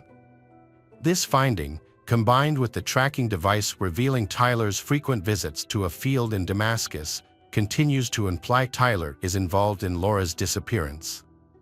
Tyler's phone records showed that he had texted a friend on Sunday evening, asking for a ride to help clean up a mess, but the friend declined. Further investigation revealed that both Tyler's and Laura's fingerprints were found on her vehicle, cell phone, and license, which were discovered in a dumpster in Columbia. This new evidence led police to bring Tyler in for additional questioning. Police asked Tyler about his involvement with Laura's cell phone and the presence of his fingerprints on her belongings. They also inquired about the cryptic message he had sent to his friend. In response, Tyler changed his story. He claimed that Laura was in trouble because she was pregnant by someone else, not him. He alleged that Laura had an affair with a student, which resulted in her pregnancy. Tyler's statement to the police was startling. He explained that he had taken Laura's car, license, and phone, and discarded them at the complex, an attempt to give her a head start to escape her problems before her family found out. His intention, he claimed, was to buy her some time to sort out her issues. He acknowledged trying to mislead everyone, including the police, in order to protect her because he cared about her. However, when police asked Tyler about Laura's current location, he denied knowing where she is now. But the police were not convinced by his story. Unbeknownst to Tyler, investigators had already discovered other messages on his phone, which painted a different picture of his relationship with Laura. A closer look at his phone revealed, they discover that Tyler has been texting with other women. It turns out Laura isn't his only girlfriend. As the police dug deeper, they discovered that Tyler and Laura had a troubled 10-year relationship. This new information was sparked from Laura's father, Mark, who had always felt uneasy about Tyler. According to Mark, Tyler had never made an effort to be with Laura on important occasions, such as holidays and birthdays, which made him question Tyler's commitment to his daughter. What's more, Mark knew that Tyler was also dating another woman, Christina Wagner, who was a teacher like Laura. Further investigation led the police to friends of both Tyler and Christina. They revealed that Tyler had been leading a double life. It turned out that Tyler had met Christina in 2012 and had been living with her while still in a relationship with Laura. Friends of they told police that Christina and Tyler had gotten engaged and were planning to get married in 2018. When asked about Laura, Tyler's friends claimed that she had become aggressive and that Tyler was trying to distance himself from her. Police found text messages on Laura's phone that showed she had tried to contact Christina on August 28, 2017. In the messages, Laura expressed her desire to meet Christina to talk about Tyler. Friends claimed Christina was angry at Laura's bold actions and Christina confronted Tyler about it. Christina decided to file a police complaint. However, when police told Christina, Laura, and Tyler would have to go to court to get a restraining order, Tyler changed his mind and withdrew. Investigation revealed that Christina and Tyler had planned to spend the Labor Day weekend shopping for their wedding, but Tyler couldn't make it due to a knee injury. When police told Laura's family about Christina, they shared with officers what Laura had confided in them, that Tyler was being stalked by Christina. This new information made it more likely that Tyler could be a suspect in Laura's disappearance. Police brought Tyler in for questioning again, this time confronting him about Christina. Initially, he denied any involvement with her, but police were able to challenge his claim with evidence of his secret life. Eventually, Tyler admitted to cheating on both women, which had led to his fight with Laura. When investigators spoke with Tyler, he expressed his desire to mend his relationship with Laura. However, when asked about Laura's disappearance, he maintained that he was not involved. Unbeknownst to Tyler, the police discovered a connection between him and a vacant field in Damascus through his phone records. They found a link to a meat processing plant called KS Cuts, which was adjacent to the property that Tyler had visited with Laura. The plant's owner also owned the field they had visited. Interviews with the owner revealed that Tyler had previously worked for him and often helped him hunt on the property. Further questioning led to a disturbing discovery. Over the Labor Day weekend, Tyler had requested access to the safe on the owner's property, which contained 4.20 caliber rifles with ammunition. This new information led police to suspect that Laura may have been killed, but they could not confront Tyler yet. They still needed to find Laura and gather evidence to prove their suspicions correct. Laura's family, along with the police, devised a plan to try to get Tyler to reveal Laura's location. On September 11, 2017, Tyler joined Laura's parents, Mark and Gwen, at a press conference to appeal for Laura's safe return. However, this plan was set up as a trap. The police and Laura's family were hoping Tyler would make a mistake and reveal information about Laura's whereabouts. Meanwhile, police officers and cadaver dogs searched the fields near the meat processing plant in Damascus. During the press conference, Tyler made an emotional appeal for Laura's safe return. In his speech, he hinted that Laura shouldn't be ashamed of anything she'd done wrong. Tyler's speech included the following words: "Laura, if you're listening, it doesn't matter what happened. It doesn't matter what trouble you're in. We're going to fix it together, you, me, and your family. There are so many people who miss you, who are looking for you, and who are praying for your safety. We don't sleep or eat, we just pray that you're safe. I ask you to let us know that you're safe." Tyler claimed to be worried about Laura's disappearance, but what he didn't know was that he was the main suspect in the case. At the time, he seemed genuinely concerned, saying he was doing everything he could to find Laura and praying for her safe return. However, the situation took a devastating turn on September 13, 2017, just 2 days after the press conference. A secluded area of a field was identified as the location of Laura Wallen's body after K-9 dogs detected something suspicious. Upon further investigation, detectives discovered a freshly dug grave and recovered Laura's body at 5:30 p.m. The police were able to identify the body by matching the clothes Laura was wearing to a picture Jennifer had shown them from her last conversation with Laura. The discovery marked a tragic end to the desperate search for Laura.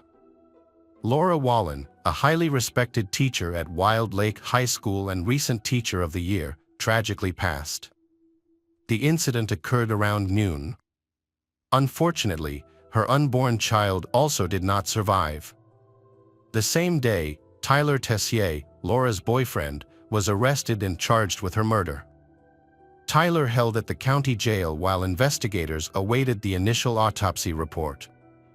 The report confirmed that Laura had been shot in the back of the head before being buried in the field. When Tyler was confronted with evidence, he created a false story. He claimed that on Sunday evening, he and Laura were at her house when a group of African American men burst in, took them hostage at gunpoint, and drove them to Damascus. According to Tyler, the men spared his life but shot Laura in the head, forcing him to bury her in a field. They threatened to harm him if he revealed their identities or led the police to Laura's body. However, police did not believe this story because they knew the relationship between Tyler and the property owner. Tyler then changed his story, claiming that he and Laura had an argument, which ended with him pushing her, causing her to fall, hit her head. He assumed she had died and buried her in the field to hide her body. Later, Tyler claimed that he had reconsidered and thought Laura might still be alive. To end her suffering, he dug up the grave, shot her in the head, and covered his tracks. He described this as a mercy killing. Tyler was held without bail at the Montgomery County Detention Center. Laura and her unborn son, baby Reed, were laid to rest in a public cemetery on September 30, 2017. Over 1,000 people, including Laura's family, friends, and students, attended the funeral to pay their respects to the beloved teacher. The prosecution, led by Montgomery County State Attorney John McCarthy, was building its case against Tyler. As they investigated, they developed a theory about Tyler's double life. They believed that Tyler was willing to continue living a secret life until Laura discovered his relationship with Christina. Fearing his deception would be exposed, Tyler began planning to kill Laura so he could continue his life with Christina.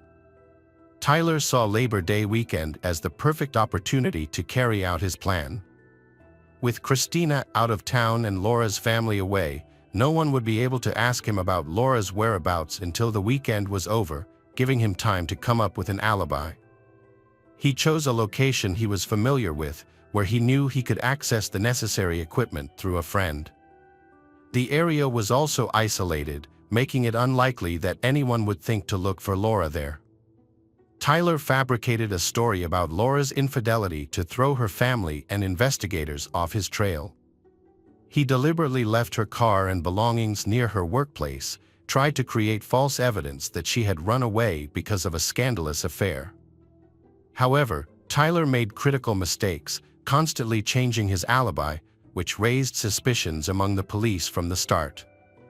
Moreover, Tyler underestimated Laura's family, who had noticed that his relationship with Laura was unusual from the beginning. They felt that he never had the responsibility to her as a real-life partner. The prosecution had built a strong case against Tyler, presenting a convincing argument. However, Maryland law only allowed Tyler to be charged with Laura's murder.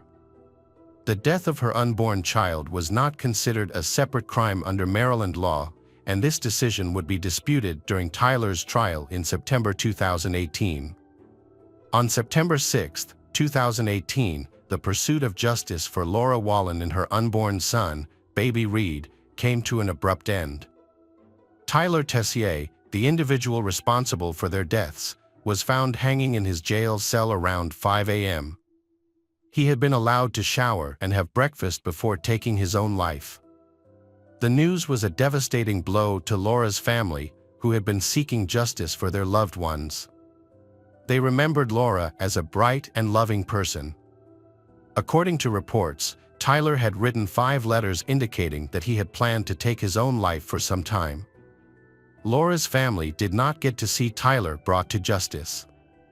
Laura's mother, when described Tyler as a diabolical human, and expressed relief that her family no longer had to worry about him being a part of their society. The case of Laura's murder is a tragedy that will leave many people questioning the nature of evil. It's heartbreaking that Laura and her unborn child were killed by the man she loved and trusted, who had promised her a happy future together. This case serves as a reminder that sometimes, the people we trust the most can be the ones who harm us the most. Hello friends, welcome to our channel. Today we're going to take a look at another horrible case with you. The case of Maria Munoz. Maria Munoz was born on January 25, 1989, in Puerto Rico, to Marisol Rodriguez and Jorge Luis Munoz. She was one of 3 children, and her early life was marked by a significant loss when her mother passed away. It was during this time that Maria met Joel Pellet, who was 11 years her senior. Despite their age difference, they got married in 2011. Joel Pellet, a nursing student at the time, had big dreams, and Maria was also a nurse. After their wedding, they moved to Laredo, Texas, where Joel Pellet secured a high-paying job as a nurse anesthetist at a local hospital. Maria Munoz, 31, was a devoted stay-at-home mom in Laredo, Texas, dedicating her time to caring for her 2 young sons and her husband, Joel Pellet, 40. She had left her job to focus on raising her children, and her days were filled with activities like taking them to the park and reading to them before bed. Although she was happy at home with her children, she had always dreamed of returning to school to become a nurse again. On the surface, Joel Pellet's family looked perfect. Joel Pellet often shared family photos with friends and colleagues, proudly talking about his wonderful wife and children. However, beneath the surface, a different reality was taking place. In 2018, after the birth of their second son, people close to Joel Pellet noticed a significant change in his behavior. He lost weight, gained muscle, and became more outgoing, especially with women. His behavior was flirtatious and not what was expected of a married man. He also started removing photos of his wife and children from social media, replacing them with pictures of himself alone. This change gave the impression that he was single. Around the same time, colleagues observed Joel Pellet growing closer to a surgical nurse named Janet Arando. It became clear that they were having an affair behind Maria's back. In early 2020, Maria discovered evidence of their relationship when she found airline tickets Joel Pellet had purchased for himself and Janet to travel to Europe. This revelation devastated Maria, leaving her feeling heartbroken, depressed, and betrayed. She had trusted her husband and thought their marriage was strong, but the discovery shattered her trust. Maria's world was turned upside down when she discovered that her 10-year marriage was a sham. Overwhelmed with emotions, she felt lost and alone, struggling to come to terms with the devastating truth.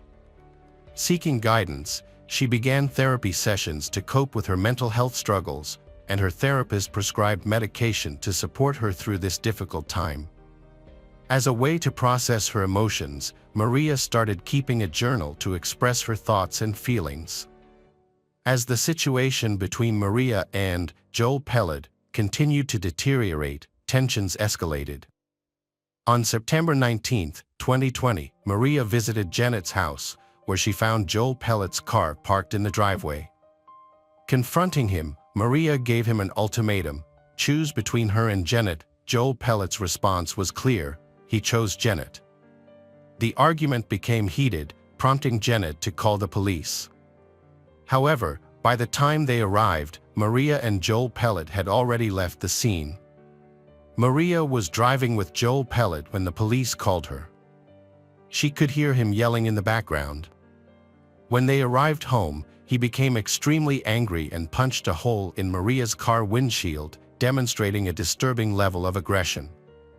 The next morning, Maria sent Joel Pellet a text message stating her intention to hire a lawyer to help resolve their issues.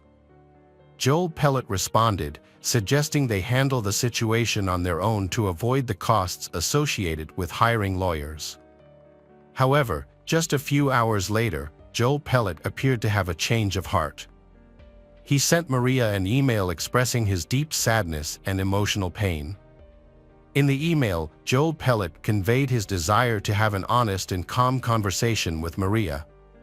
Maria replied to the email, and they agreed to meet the following evening at around 5 p.m.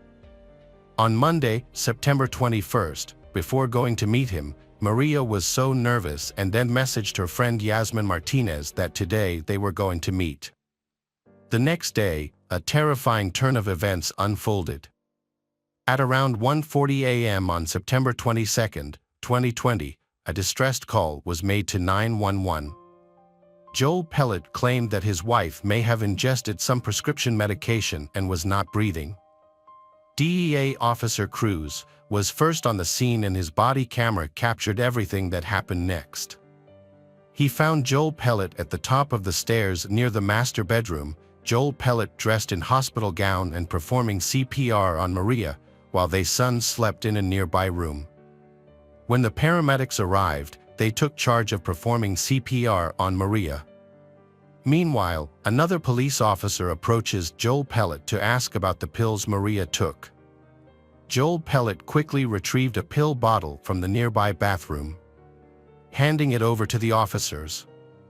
An examination of the bottle revealed that it contained clonazepam, a prescription medication used to treat anxiety, panic attacks, and sometimes epilepsy, prescribed in Joel Pellet's name, not Maria's. The officer noticed two suspicious details. First, the pill bottle had been returned to the medicine cabinet, which is unusual in overdose cases where the bottle typically remains near the victim. Secondly, body camera footage showed Joel Pellet picking up the pill container from the floor and putting it in his pocket before claiming to have found it in the bathroom. DEA Officer Cruz wondered why he would need to retrieve the pills, which made him suspect that Joel Pellet might be hiding something. Another suspicious discovery was a needle catheter on the stairs of their home. This seemed odd to him. Joel Pellet and Maria had two young children, so finding a needle on the stairs raised questions about why it was there. Investigations revealed more than just a needle at the scene. A medical bag was found containing syringes and equipment, all neatly packed. While this might seem ordinary for an anesthesia nurse like Maria, the presence of these medical tools outside a hospital setting sparked questions for investigators. Joel Pellet told officers that Maria had been struggling with severe depression, which had gotten worse recently. Despite the efforts of the medical team, Maria could not be saved. Tragically, she was pronounced dead at 3:58 a.m. After Maria was declared dead, the officers took Joel Pellet downstairs to the kitchen for further questioning. Joel Pellet explained that he and Maria had met earlier that day to talk, during which they became intimate. Afterward, he took a shower, and when he came out, he found Maria sleeping. When he returned upstairs, he found Maria unresponsive and not breathing. As Joel Pellet spoke with the officer, his behavior seemed unusual. He was sweating heavily and struggled to answer basic questions about what happened. The officer noted that Joel Pellet's level of sweating was noticeably higher than anyone else present, including the first responder who had been trying to save Maria's life for the past 2 hours. This raised the officer's suspicion, leading them to take Joel Pellet to the police station with Sergeant Lisa Mata for more questioning. Joel Pellet was left alone in the interrogation room at the police station for a period of time before an officer arrived. Unbeknownst to him, his every move was being recorded on video. When officers reviewed the footage, they were shocked to see Joel Pellet's sudden and extreme behavior. He began screaming, crying, and hitting the walls, and even threw furniture around the room. His outburst was so loud that it frightened people in the hallway and nearby rooms. At 4 a.m., Sergeant Louis Matt entered the room to speak with Joel Pellet. During their conversation, Joel Pellet opened up about the events leading up to Maria's death. He also made a shocking confession: he had been involved with another woman, Janet, and had been living with her for 5 months prior to Maria's death. Joel Pellet revealed that he had been in a relationship with Janet for 2 years, and Maria had been aware of the affair. According to Joel Pellet, on the night of Maria's death, he visited the home to discuss their marriage with Maria. After their conversation, they became intimate. Joel Pellet claimed that he thought Maria was asleep in her room, but when he checked on her 10 minutes later, he found her unresponsive. Joel Pellet also confessed to giving Maria the medication clonazepam, which had been prescribed to him to help with anxiety and depression.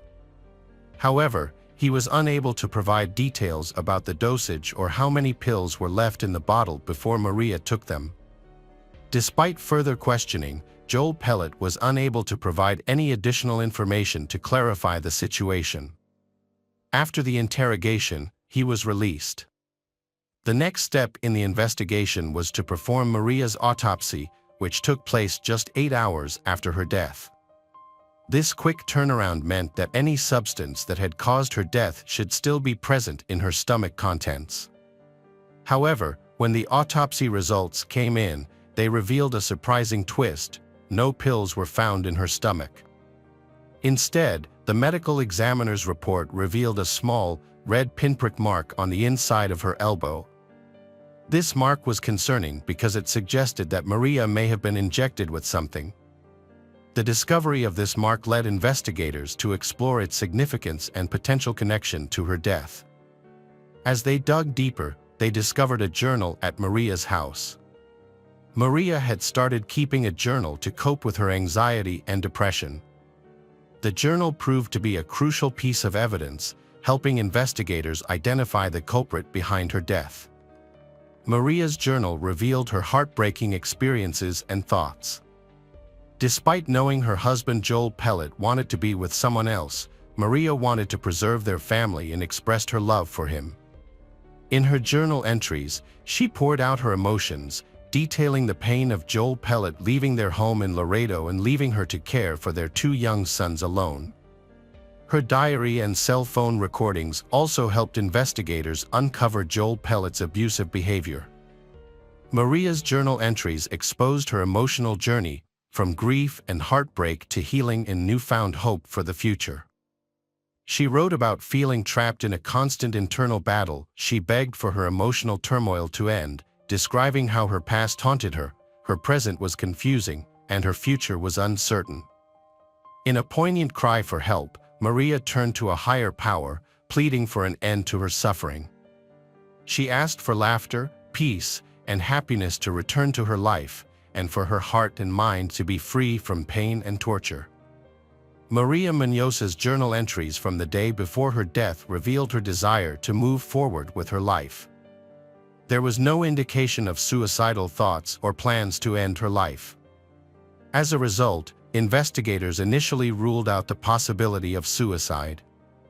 To gain a deeper understanding of the circumstances surrounding her death, they sought additional information. Dr. John Hunsinger, anesthesiologist, reviewed the autopsy findings and contacted the lead detective, DEA Cruz, to express his concerns. Dr. John Hunsinger recommended a comprehensive toxicology screening, which the investigators subsequently conducted. In January 2021, Sergeant Louis Matt and DEA Cruz received toxicology test results that contradicted Joel Pellet's claim that Maria had been given clonazepam. The report actually showed that Maria's body did not have that drug. However, it revealed something more astonishing: the presence of 7 other powerful drugs. These medications, typically used in surgical procedures, included morphine, Demerol, Versed, propofol, and ketamine, as well as lidocaine and Naren. Specifically, propofol and ketamine are commonly used as sedatives and painkillers during surgeries. Administered through and for.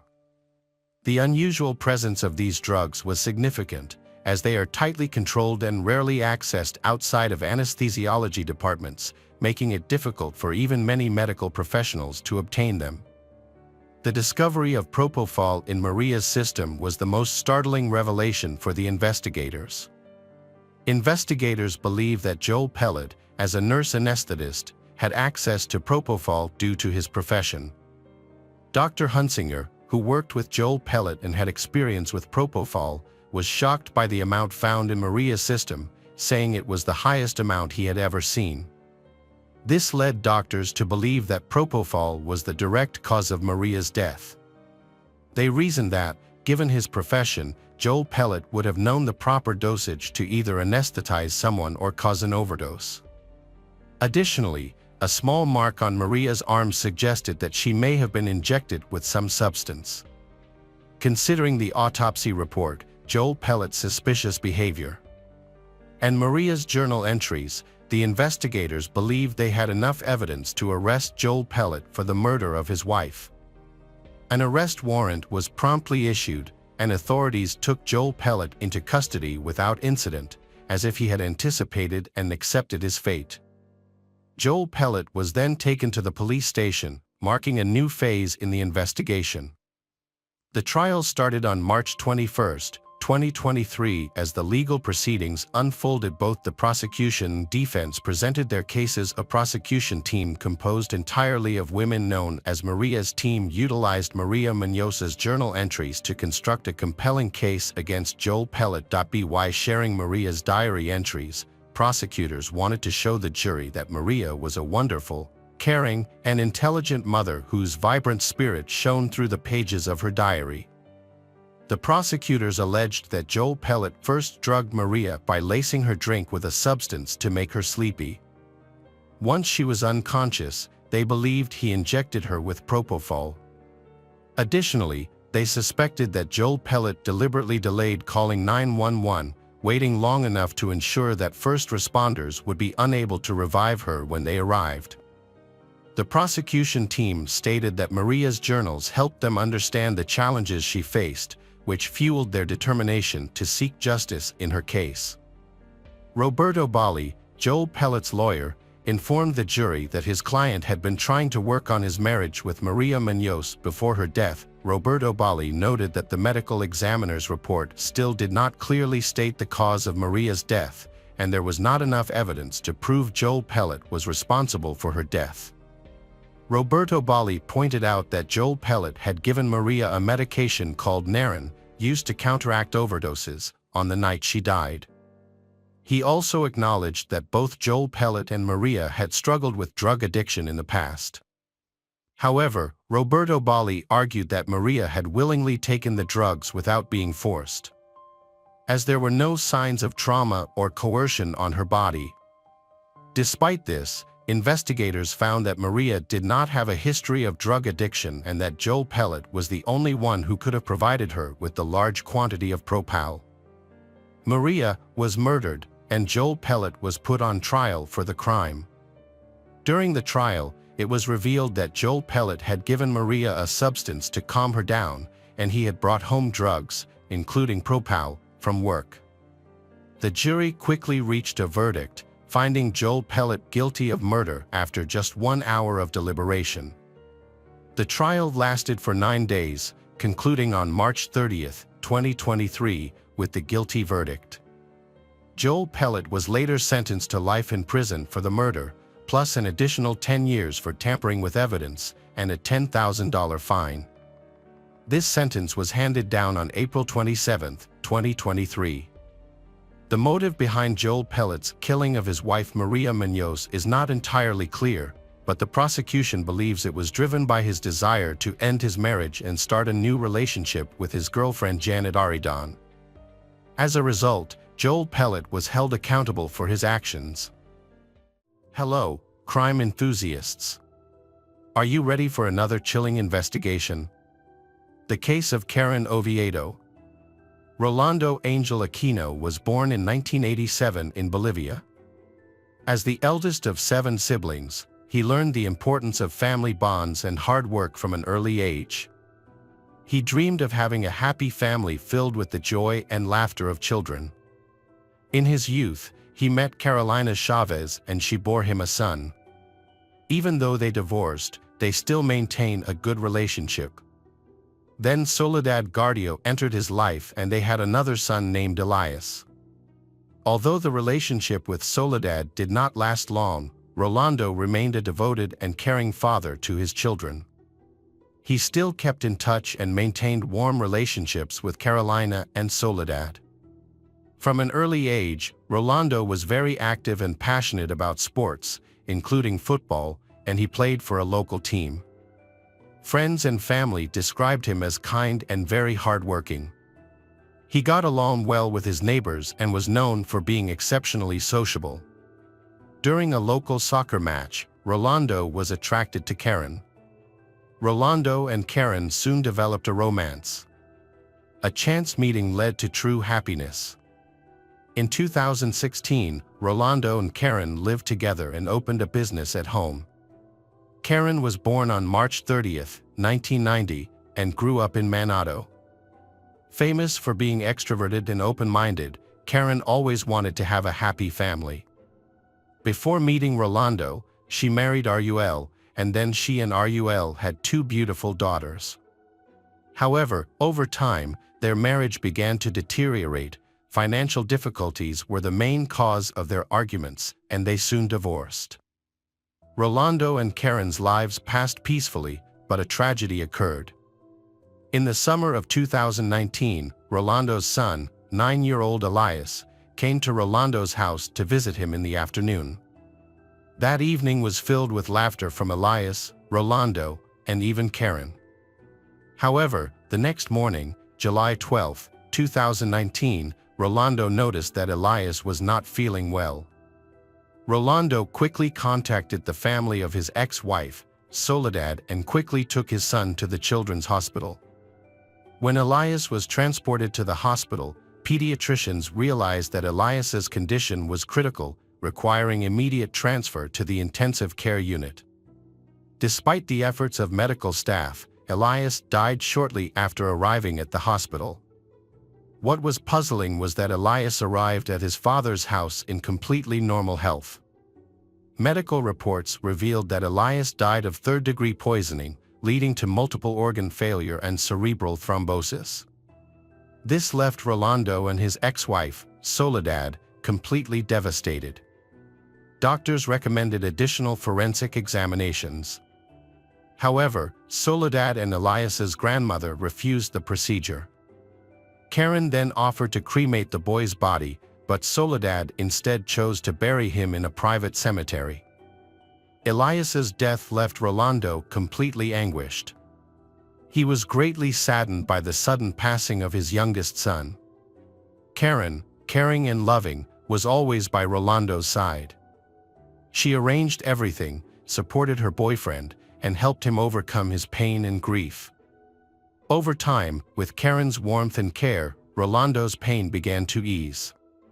16 months later, Rolando proposed to Karen.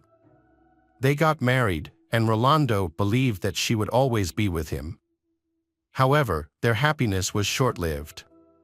Karen's life took a different turn on February 6, 2022, when she returned home from a gym session to find her husband Rolando extremely unwell. The next day, a medical ambulance was seen outside their home. 35-year-old Rolando had collapsed in the living room after vomiting violently. Emergency medical services quickly arrived, and Rolando was taken to Santa Maria Clinic. The medical team's efforts to save Rolando were ultimately unsuccessful. Rolando died on February 9 from severe poisoning. When medical staff began questioning Karen, they learned that Rolando had been taking medication for skin discoloration. However, this information only increased their suspicions. Closer examination of Rolando's body revealed an overdose of calcium oxalate crystals, which were often a sign of ethylene glycol poisoning, commonly used in automotive antifreeze. This mysterious and unexpected death led to an investigation into Rolando's death, and the authorities were determined to get to the bottom of it. The prosecutor's office questioned Rolando and Karen's neighbors, who revealed that Karen had repeatedly given her husband an unknown drug. Although Karen initially claimed it was a cure for Rolando's skin blemishes, neighbors remained suspicious, which led investigators to look into Karen. During the investigation, Karen was thoroughly questioned about the events surrounding her husband's death. Many conflicts arose during her interrogation. When asked about the substance she gave her husband before he died, Karen confirmed that it was a medicine to treat dark spots on her skin that she used through an intravenous infusion. However, she could not provide the potion because the housekeeper had thrown it away. Further investigation led to an interview with the housekeeper, Claudia Cortez, who contradicted Karen's statement about the disposal of the jar. Claudia also said she overheard a conversation between the couple in which Rolando expressed dissatisfaction with the medication he was taking. As a result, Karen was detained by the police and her cell phone was confiscated for further investigation. Rolando's sudden death shocked his family, friends, and teammates. Rolando's ex-wife, Karen's ex-husband, was especially stunned by rumors that Rolando's death might have been an act of intentional poisoning. Further investigation revealed disturbing evidence. A search of Karen's phone revealed she had researched the most dangerous toxins online and had found a way to delete her search history. Additionally, records showed she had ordered ethylene glycol, a toxic substance used in the manufacture of antifreeze, from an online store on 2 separate occasions. This substance is odorless, has a sweet taste, and is extremely dangerous to humans. Based on preliminary forensic results and collected evidence, the prosecutor's office charged Karen with intentionally poisoning Rolando. It is believed that she mixed the toxic substance with the orange juice that Rolando drank, causing his health to seriously decline and ultimately leading to his death. By mid-February, evidence against Karen had been collected, and Karen had been charged with capital murder. At the same time, investigators had begun looking into suspicious circumstances surrounding the death of 9-year-old Elias. A thorough investigation into Elias' medical history had been initiated by the prosecutor's office. According to the boy's mother, Elias had been in good health until he suddenly fell into a coma at his father's house and never recovered. Elias's death certificate had stated that his body had suffered from cerebral thrombosis. However, investigators had found this explanation suspicious, especially since Elias had been young and he had been in good health. As part of the investigation, the prosecutor's office had requested information about any purchases of ethylene glycol. Karen had been found to have purchased the poison on July 2, 2019, just before Elias had arrived at Aquino's residence. Relatives of Elias had also provided valuable information, revealing that Karen had urged the boy's body to be cremated, but his biological mother had instead chosen a traditional burial. These findings had been enough for prosecutor Claudia Rios to file more serious murder charges against Karen, accusing her of poisoning Elias. A judge had then ordered Karen detained pending trial on March 14. After she had tried to appeal the decision, the judge had overruled her, concluding that Karen would have to remain in detention until the trial began. Karen's highly publicized trial had begun on November 28, 2022, at Mendoza Criminal Court, attracting widespread public and media attention. Two separate indictments had been pending against Karen, one for the murder of Elias, headed by prosecutor Fernando Guto, and another for the murder of Rolando, headed by Claudia Rios. During the trial, Javier Aquino, Rolando's 15-year-old son, had appeared as the plaintiff, along with his lawyer. Prosecutor Fernando had presented the case, accusing Karen of poisoning Elias and Rolando by mixing ethylene glycol with orange juice, leading to severe poisoning and death. Karen's defense team had disputed the charges, claiming Rolando had a history of violence and abuse of their client. They had asserted that there had been no reliable evidence to support the allegations and that Karen had had no motive for murder. The defense had questioned why Karen would have killed Elias, who had posed no threat to her. They had also pointed out that Karen had been the sole owner of the house, car, and business, and that she had not made any suspicious purchases using her phone.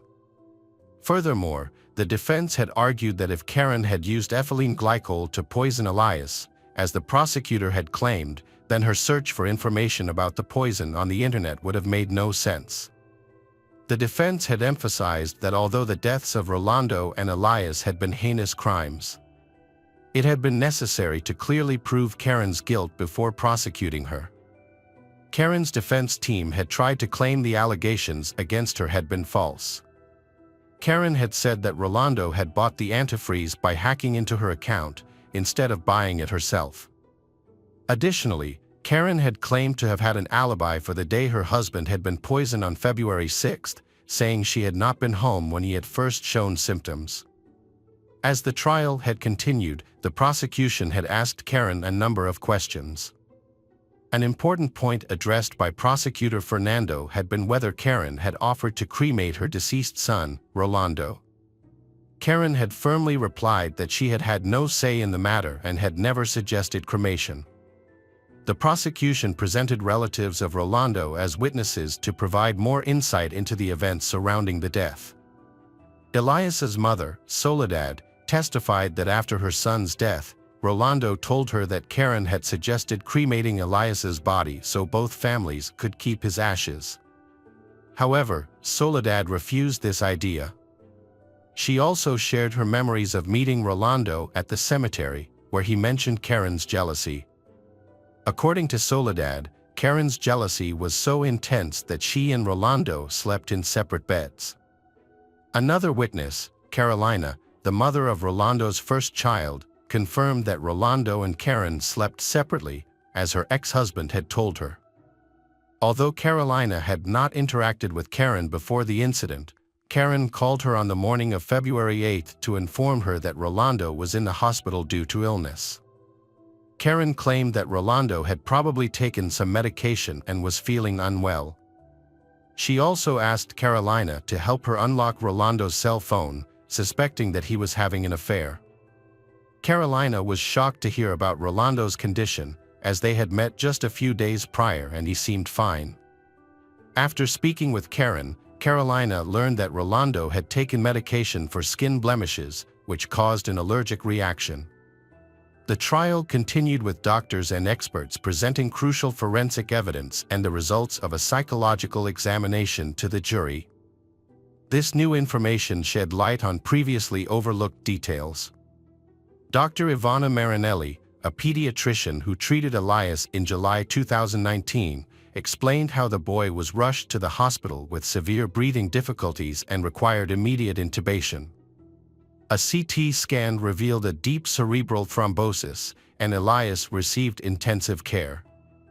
Dr. Ivana confirmed that Elias's symptoms were consistent with ethylene glycol poisoning, including impaired consciousness, restlessness, and a coma accompanied by a blood clotting disorder. The jury also reviewed the results of Karen's psychological examination, which was conducted at the prosecution's request. The experts found that Karen had lied and concealed the truth. The examination revealed that Karen showed no emotional response to her husband's death, raising doubts about her sincerity.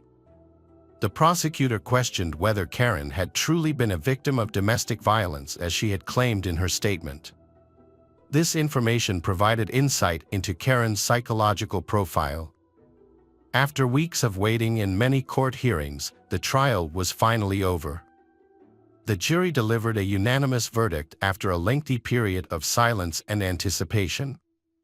Karen was found guilty of murdering Elias with exceptional cruelty and of causing Rolando's death through a particularly heinous process.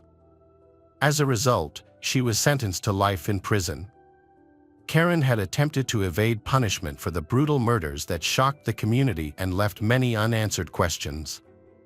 Her plan to cremate the victims' bodies was likely a last-ditch effort to avoid accountability.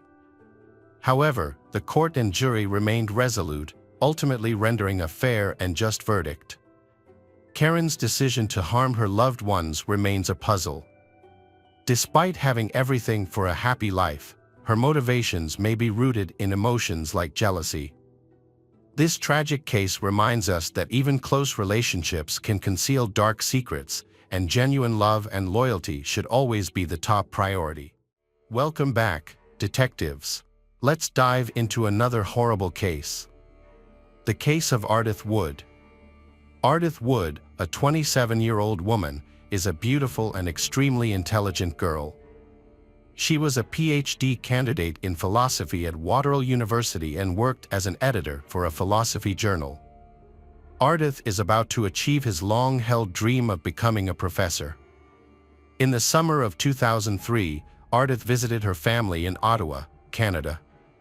She spends time happily with her loved ones, going for walks and cooking together.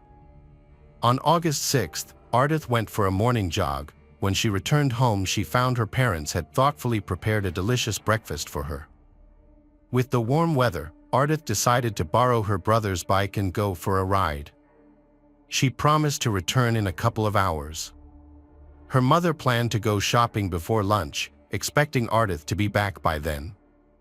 Ardith cycled on a trail that wound through the forest, along the river, and past cliffs.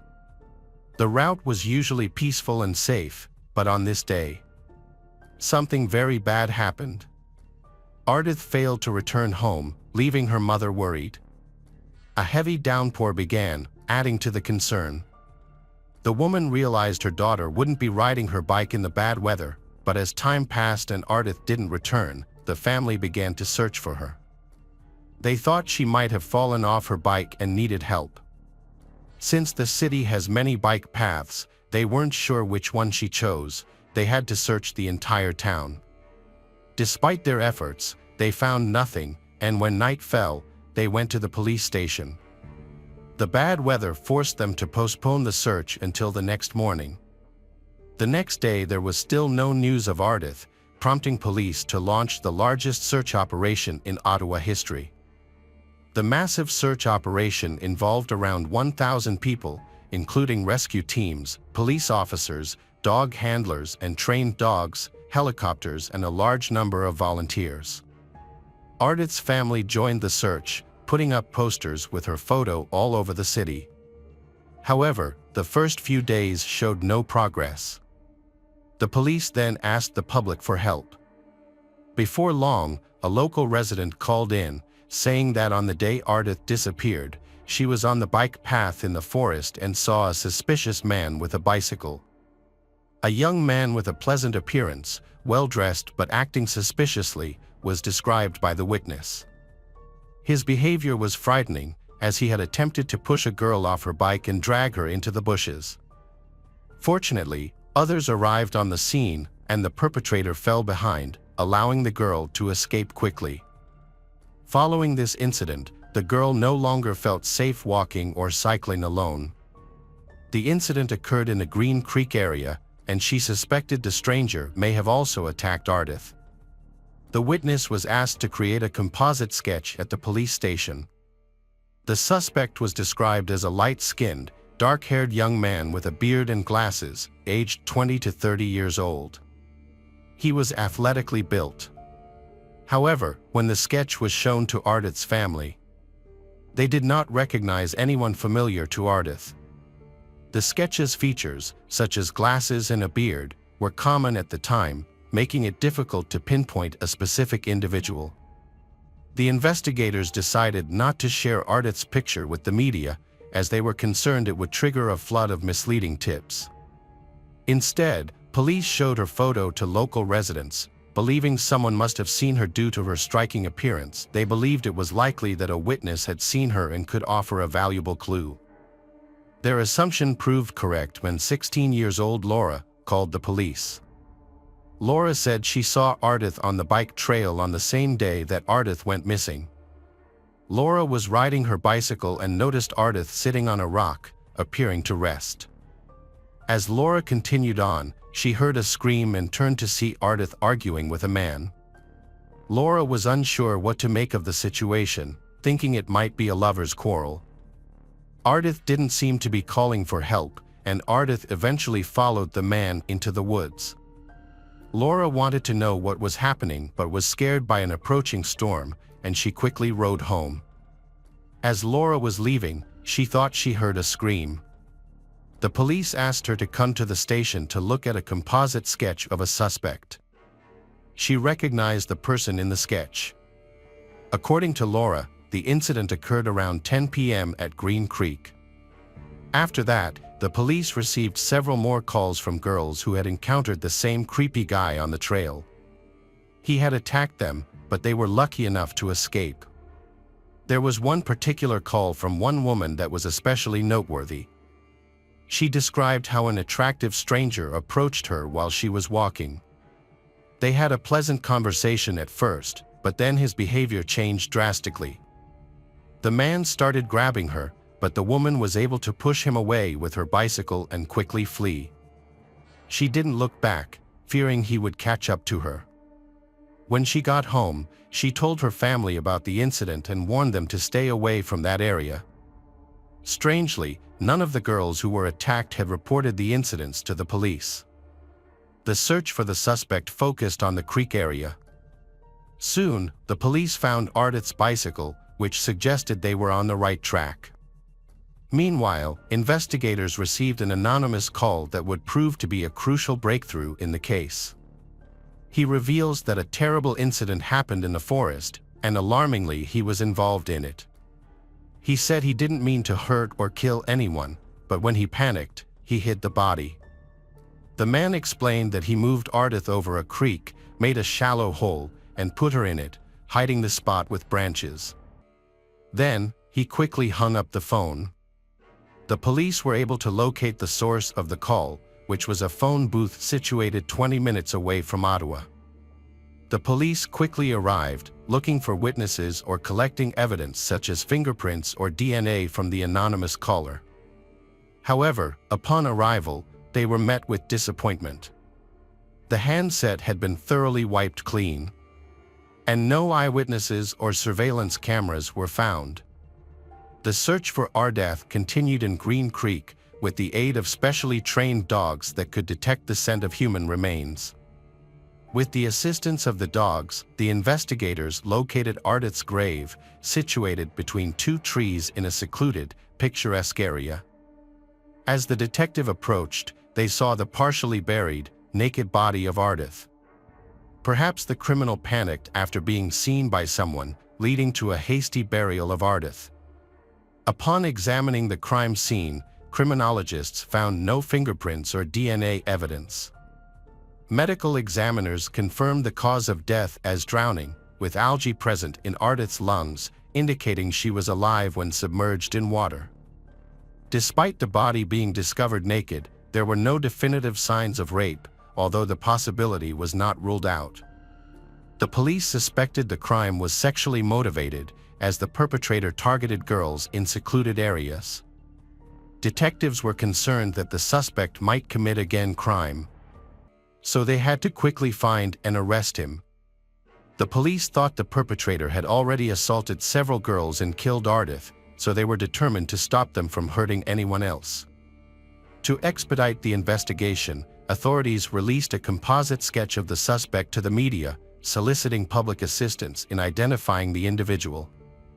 The response yielded approximately 4,000 leads, which investigators meticulously processed, a time-consuming task.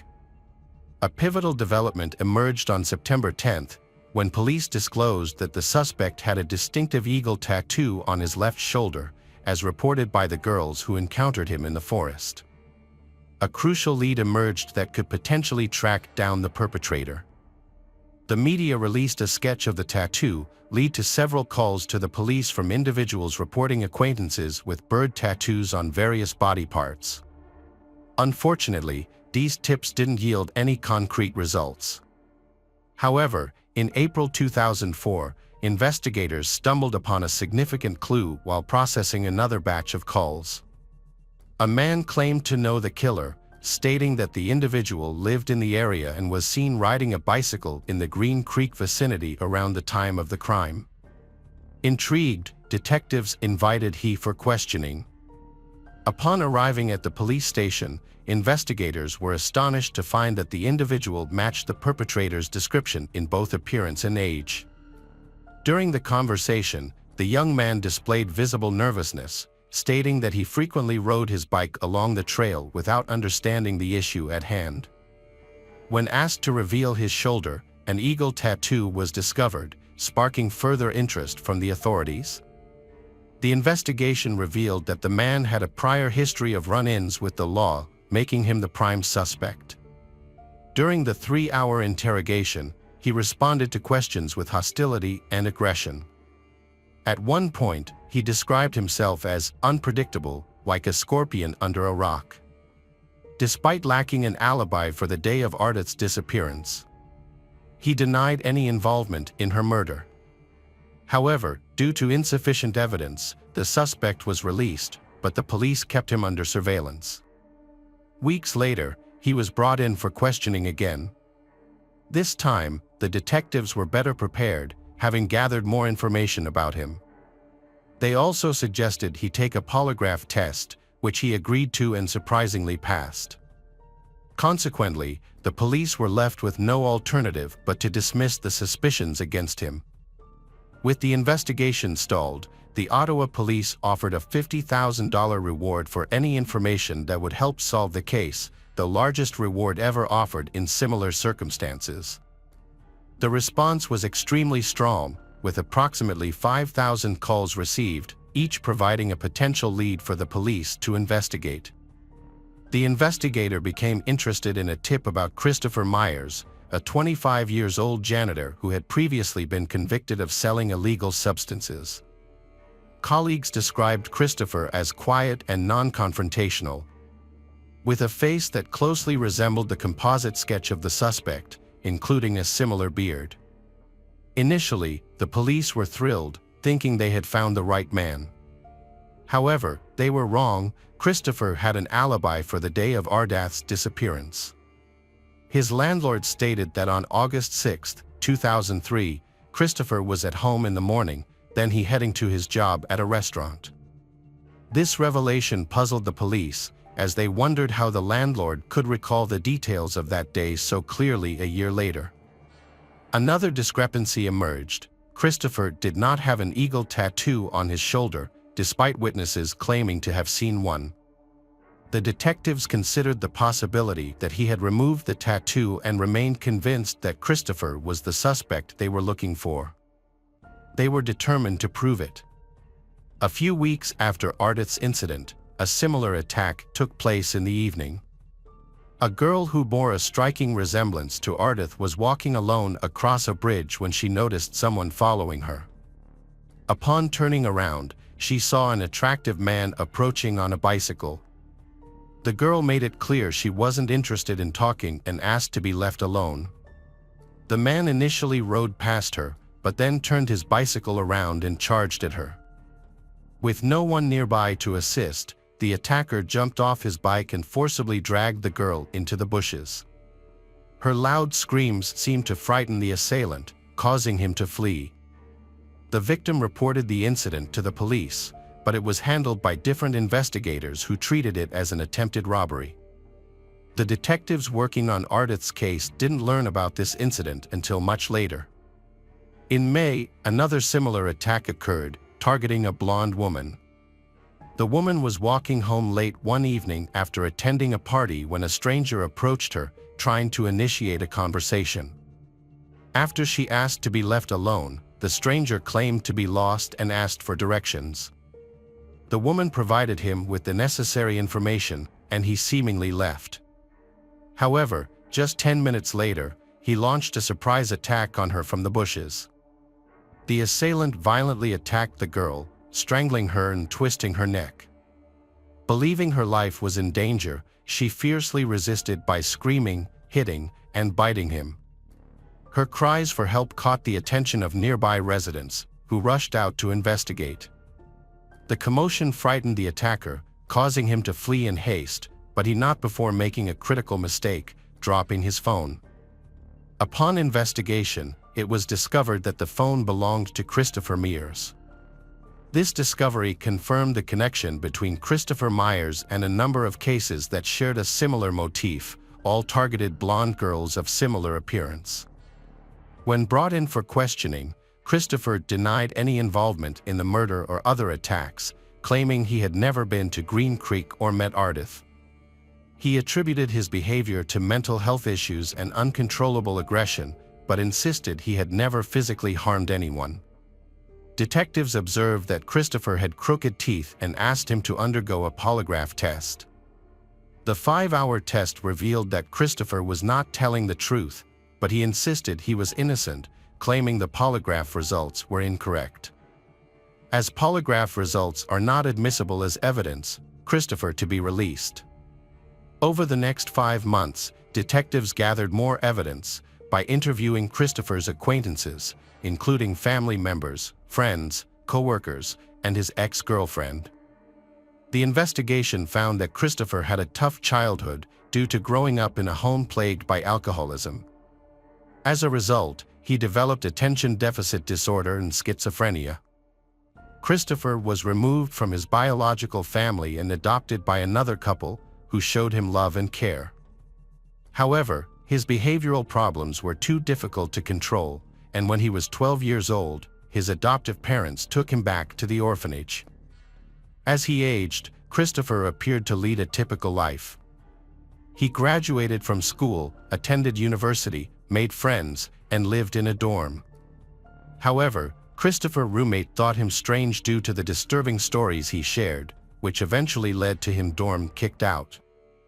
An ex-girlfriend revealed that Christopher enjoyed cycling in Ottawa's scenic trails and had a fascination with tattoos, notably one of an eagle on his left shoulder. A sketch of the tattoo was shown to the ex-girlfriend. She confirmed its resemblance to the one Christopher had. On October 13, 2005, Christopher was called in for questioning. The interrogation took place in a small room, with burly men who positioned their chairs close to Christopher, exerting significant psychological pressure. The investigators began with a straightforward assertion: "We know you are responsible for Ardith's death." Christopher gave a vague response initially. 3 hours later, he began testifying, but his account was confusing and inconsistent. He admitted to being in Green Creek on the day of the incident, where he met Ardith. He was drawn to her beauty and tried to get to know her. He started by complimenting her and chatting, then invited her into the woods, and she agreed.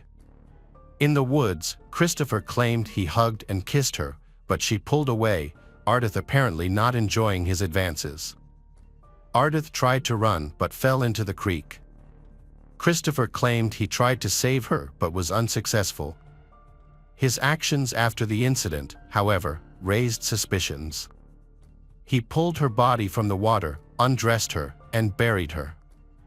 When faced with a murder charge, Christopher immediately retracted his statement, claiming he had never met Ardith and his testimony was based on information gathered from the press. Christopher eventually confessed to the murder, providing a map of the trails in Green Creek where he encountered Ardith. He also identified another individual, likely 16 years old Laura, who witnessed him with Ardith in the forest. Laura confirmed that Christopher was the man she saw at the time. On October 20, 2005, Christopher was arrested. Initially, he agreed to recreate the incidents at the crime scene but later claimed it was not the correct location. Despite the evidence matching, Christopher's unstable mental state led to inconsistent testimony, and he confessed to additional attacks on girls, resulting in further charges. During the trial, Christopher's lawyer portrayed him as a troubled young man. Initially, Christopher denied his previous confessions but later decided to plead guilty on January 8, 2008, following his defense attorney's advice. 5 years after the murder, Christopher admitted to the crime but refused to provide motives or details. He also confessed to the other attacks. The prosecution argued that Christopher's presence on the forest trail that day was not coincidental. Instead, he was deliberately stalking potential victims, much like a hunter. He had already assaulted several girls who managed to escape. It is thought that Christopher's intention was to sexually assault someone. Ardith happened to match his desired victim type, being a blonde woman he found attractive. Christopher tried to start a conversation with Ardith, but things got worse, and an argument broke out between them. Laura happened to be riding by, overheard their altercation. The killer tricked Ardith into going into the woods, where he attacked and tried to rape her. To escape, Ardith ran and jumped into the creek. However, Christopher caught up to her and drowned her, then buried her body. Ardith's parents supported the prosecution's account, stating that their daughter was a strong swimmer and couldn't have accidentally drowned in the creek.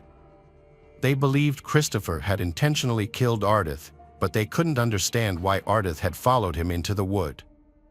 As part of a plea deal, Christopher admitted to second-degree murder and was sentenced to life in prison with the possibility of parole after 10 years. In 2020, his parole application was rejected because authorities believed there was a significant likelihood he would reoffend against women. Welcome back, mystery lovers. Today's case is going to keep you on the edge of your seat. The case of Heather Maples. Heather Nicole Maples was born on August 23, 1992, in Ocala, Florida. Her mother, Jennifer Hunter, had called Heather the storm baby because she had always been full of energy and courage, which had made many people jealous. In 2004, Jennifer Hunter gave birth to her second child. Heather had been very happy to welcome her younger brother Ryan into her life. However, Ryan was later diagnosed with developmental delays. Heather spent all her free time taking care of Ryan, helping him learn to talk, walk, and eat. In the following years, Heather showed her love and devotion to her younger brother. Until her graduation, she devoted all her time to Ryan. At the age of 22, Heather Maples decided to leave her hometown of Texas and start a new chapter in Tennessee, where she pursued her dream of becoming a psychologist. Heather's journey began when she received a call from her old classmate, Chaz. He had invited her to Murfreesboro, Tennessee, where he was studying. Chaz believed that this had been the perfect place for Heather, where she could get a good opportunity to prepare for college. Heather accepted the invitation and went to Murfreesboro in January 2015. There, she started a new life and her relationship with Chaz grew stronger and they became lovers. With the support of her best friend Kelsey, Heather found an office job in the area where they lived. She had to balance her work in college preparation, but everything seemed to be going well. However, Heather's relationship with Chaz did not last long. Soon, they decided to break up. Chaz moved away, leaving Heather alone in Murfreesboro. In early August, Heather had been excited to call her mother to share the great news. Heather had been accepted to college, and her mother had been so proud. On a normal morning at her real estate brokerage firm in Murfreesboro, Tennessee, on August 7, 2015, Kelsey Price had arrived at work and begun her daily routine. However, she had noticed that her friend and co-worker, Heather, had been running late as usual. Kelsey had decided to call Heather to wake her up but had received no response. Remembering Heather's plans for the night before, Kelsey hadn't been worried because Heather had asked her to pick her up if she overslept or didn't answer the phone. So, Kelsey had decided to go to Heather's apartment to wake her up. Heather's apartment had been in the same complex where they had worked. When she arrived, Kelsey had found the front door unlocked and had gone inside. She had found Heather lying on her bed, sleeping on her stomach, wearing only a crop top and no underwear. At first, Kelsey had thought Heather had had a wild night, but when she had tried to wake her up and had gotten no response, she had begun to worry. Kelsey had tapped Heather's leg, but there had still been no response. When she had touched Heather's leg, Kelsey had noticed that her leg had been very cold and had felt terrified. Kelsey Price had left the apartment and immediately called 911. Emergency services had quickly arrived on the scene.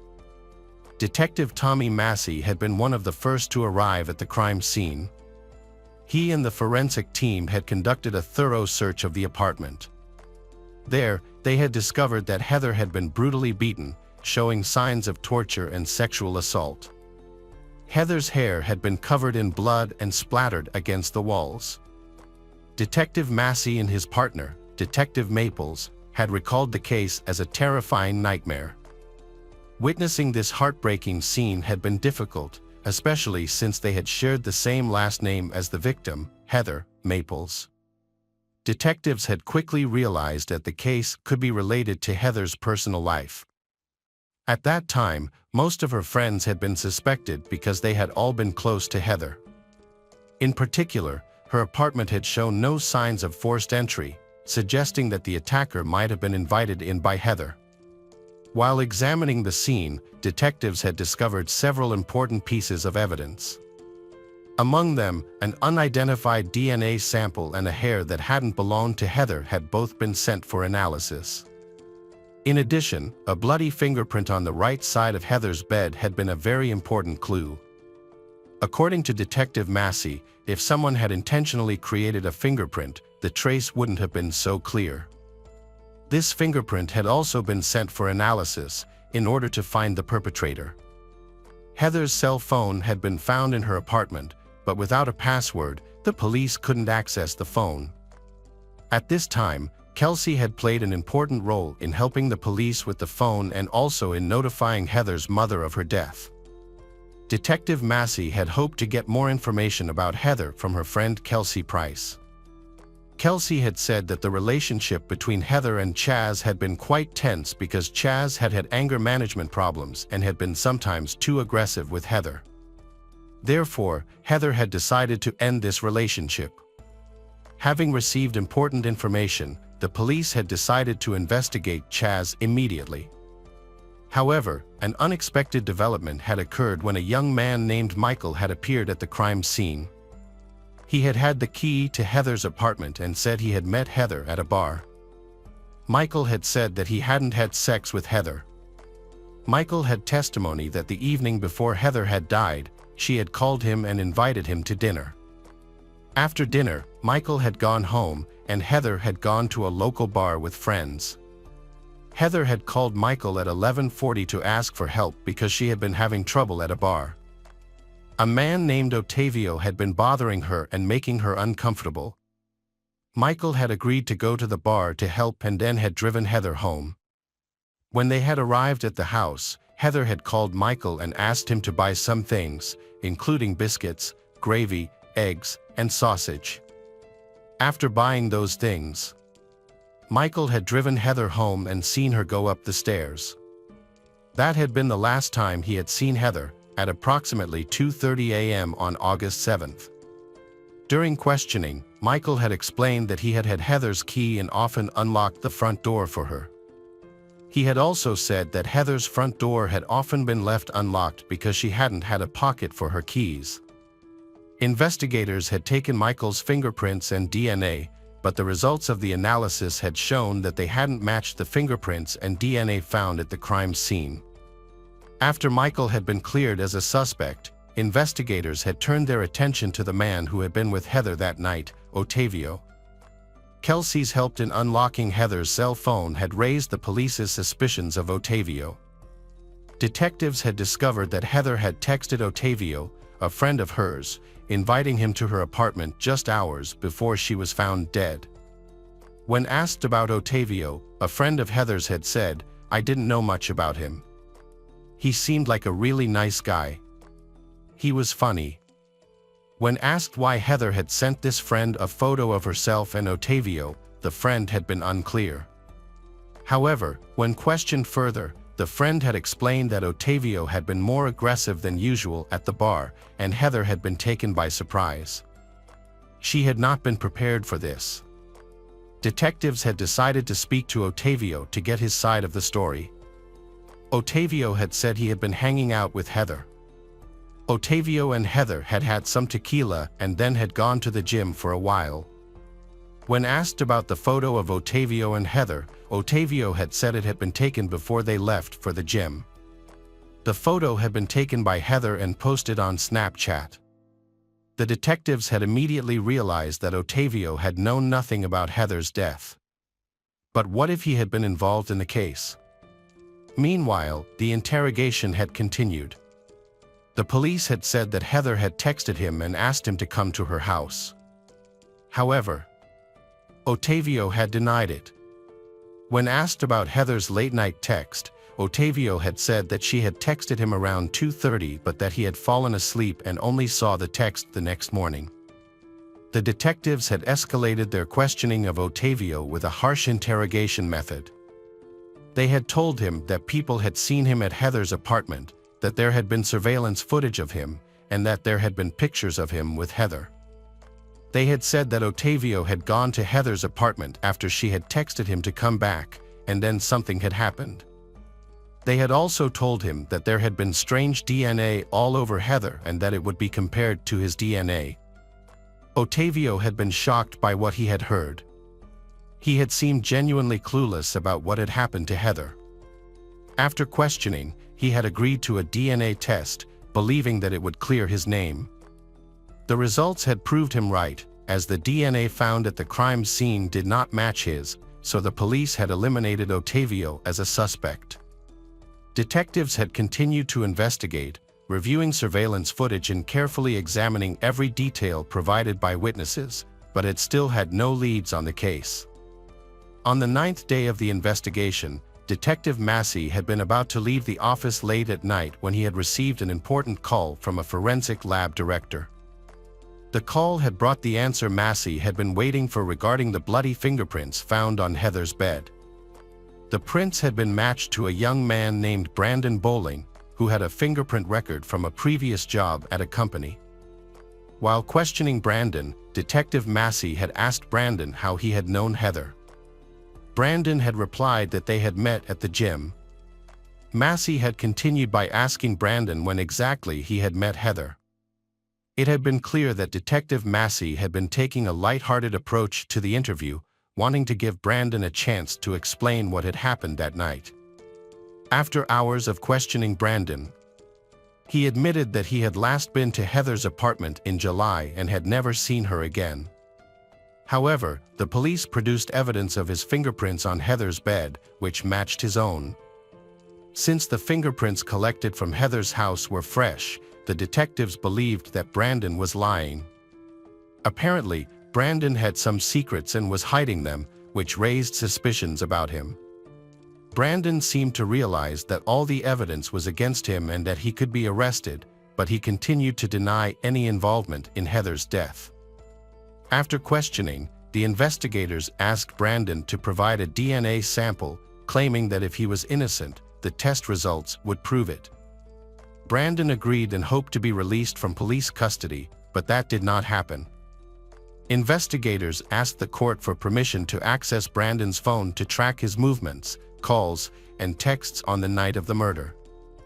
When the court granted permission, they discovered a video on Brandon's phone that shocked even the most experienced detectives.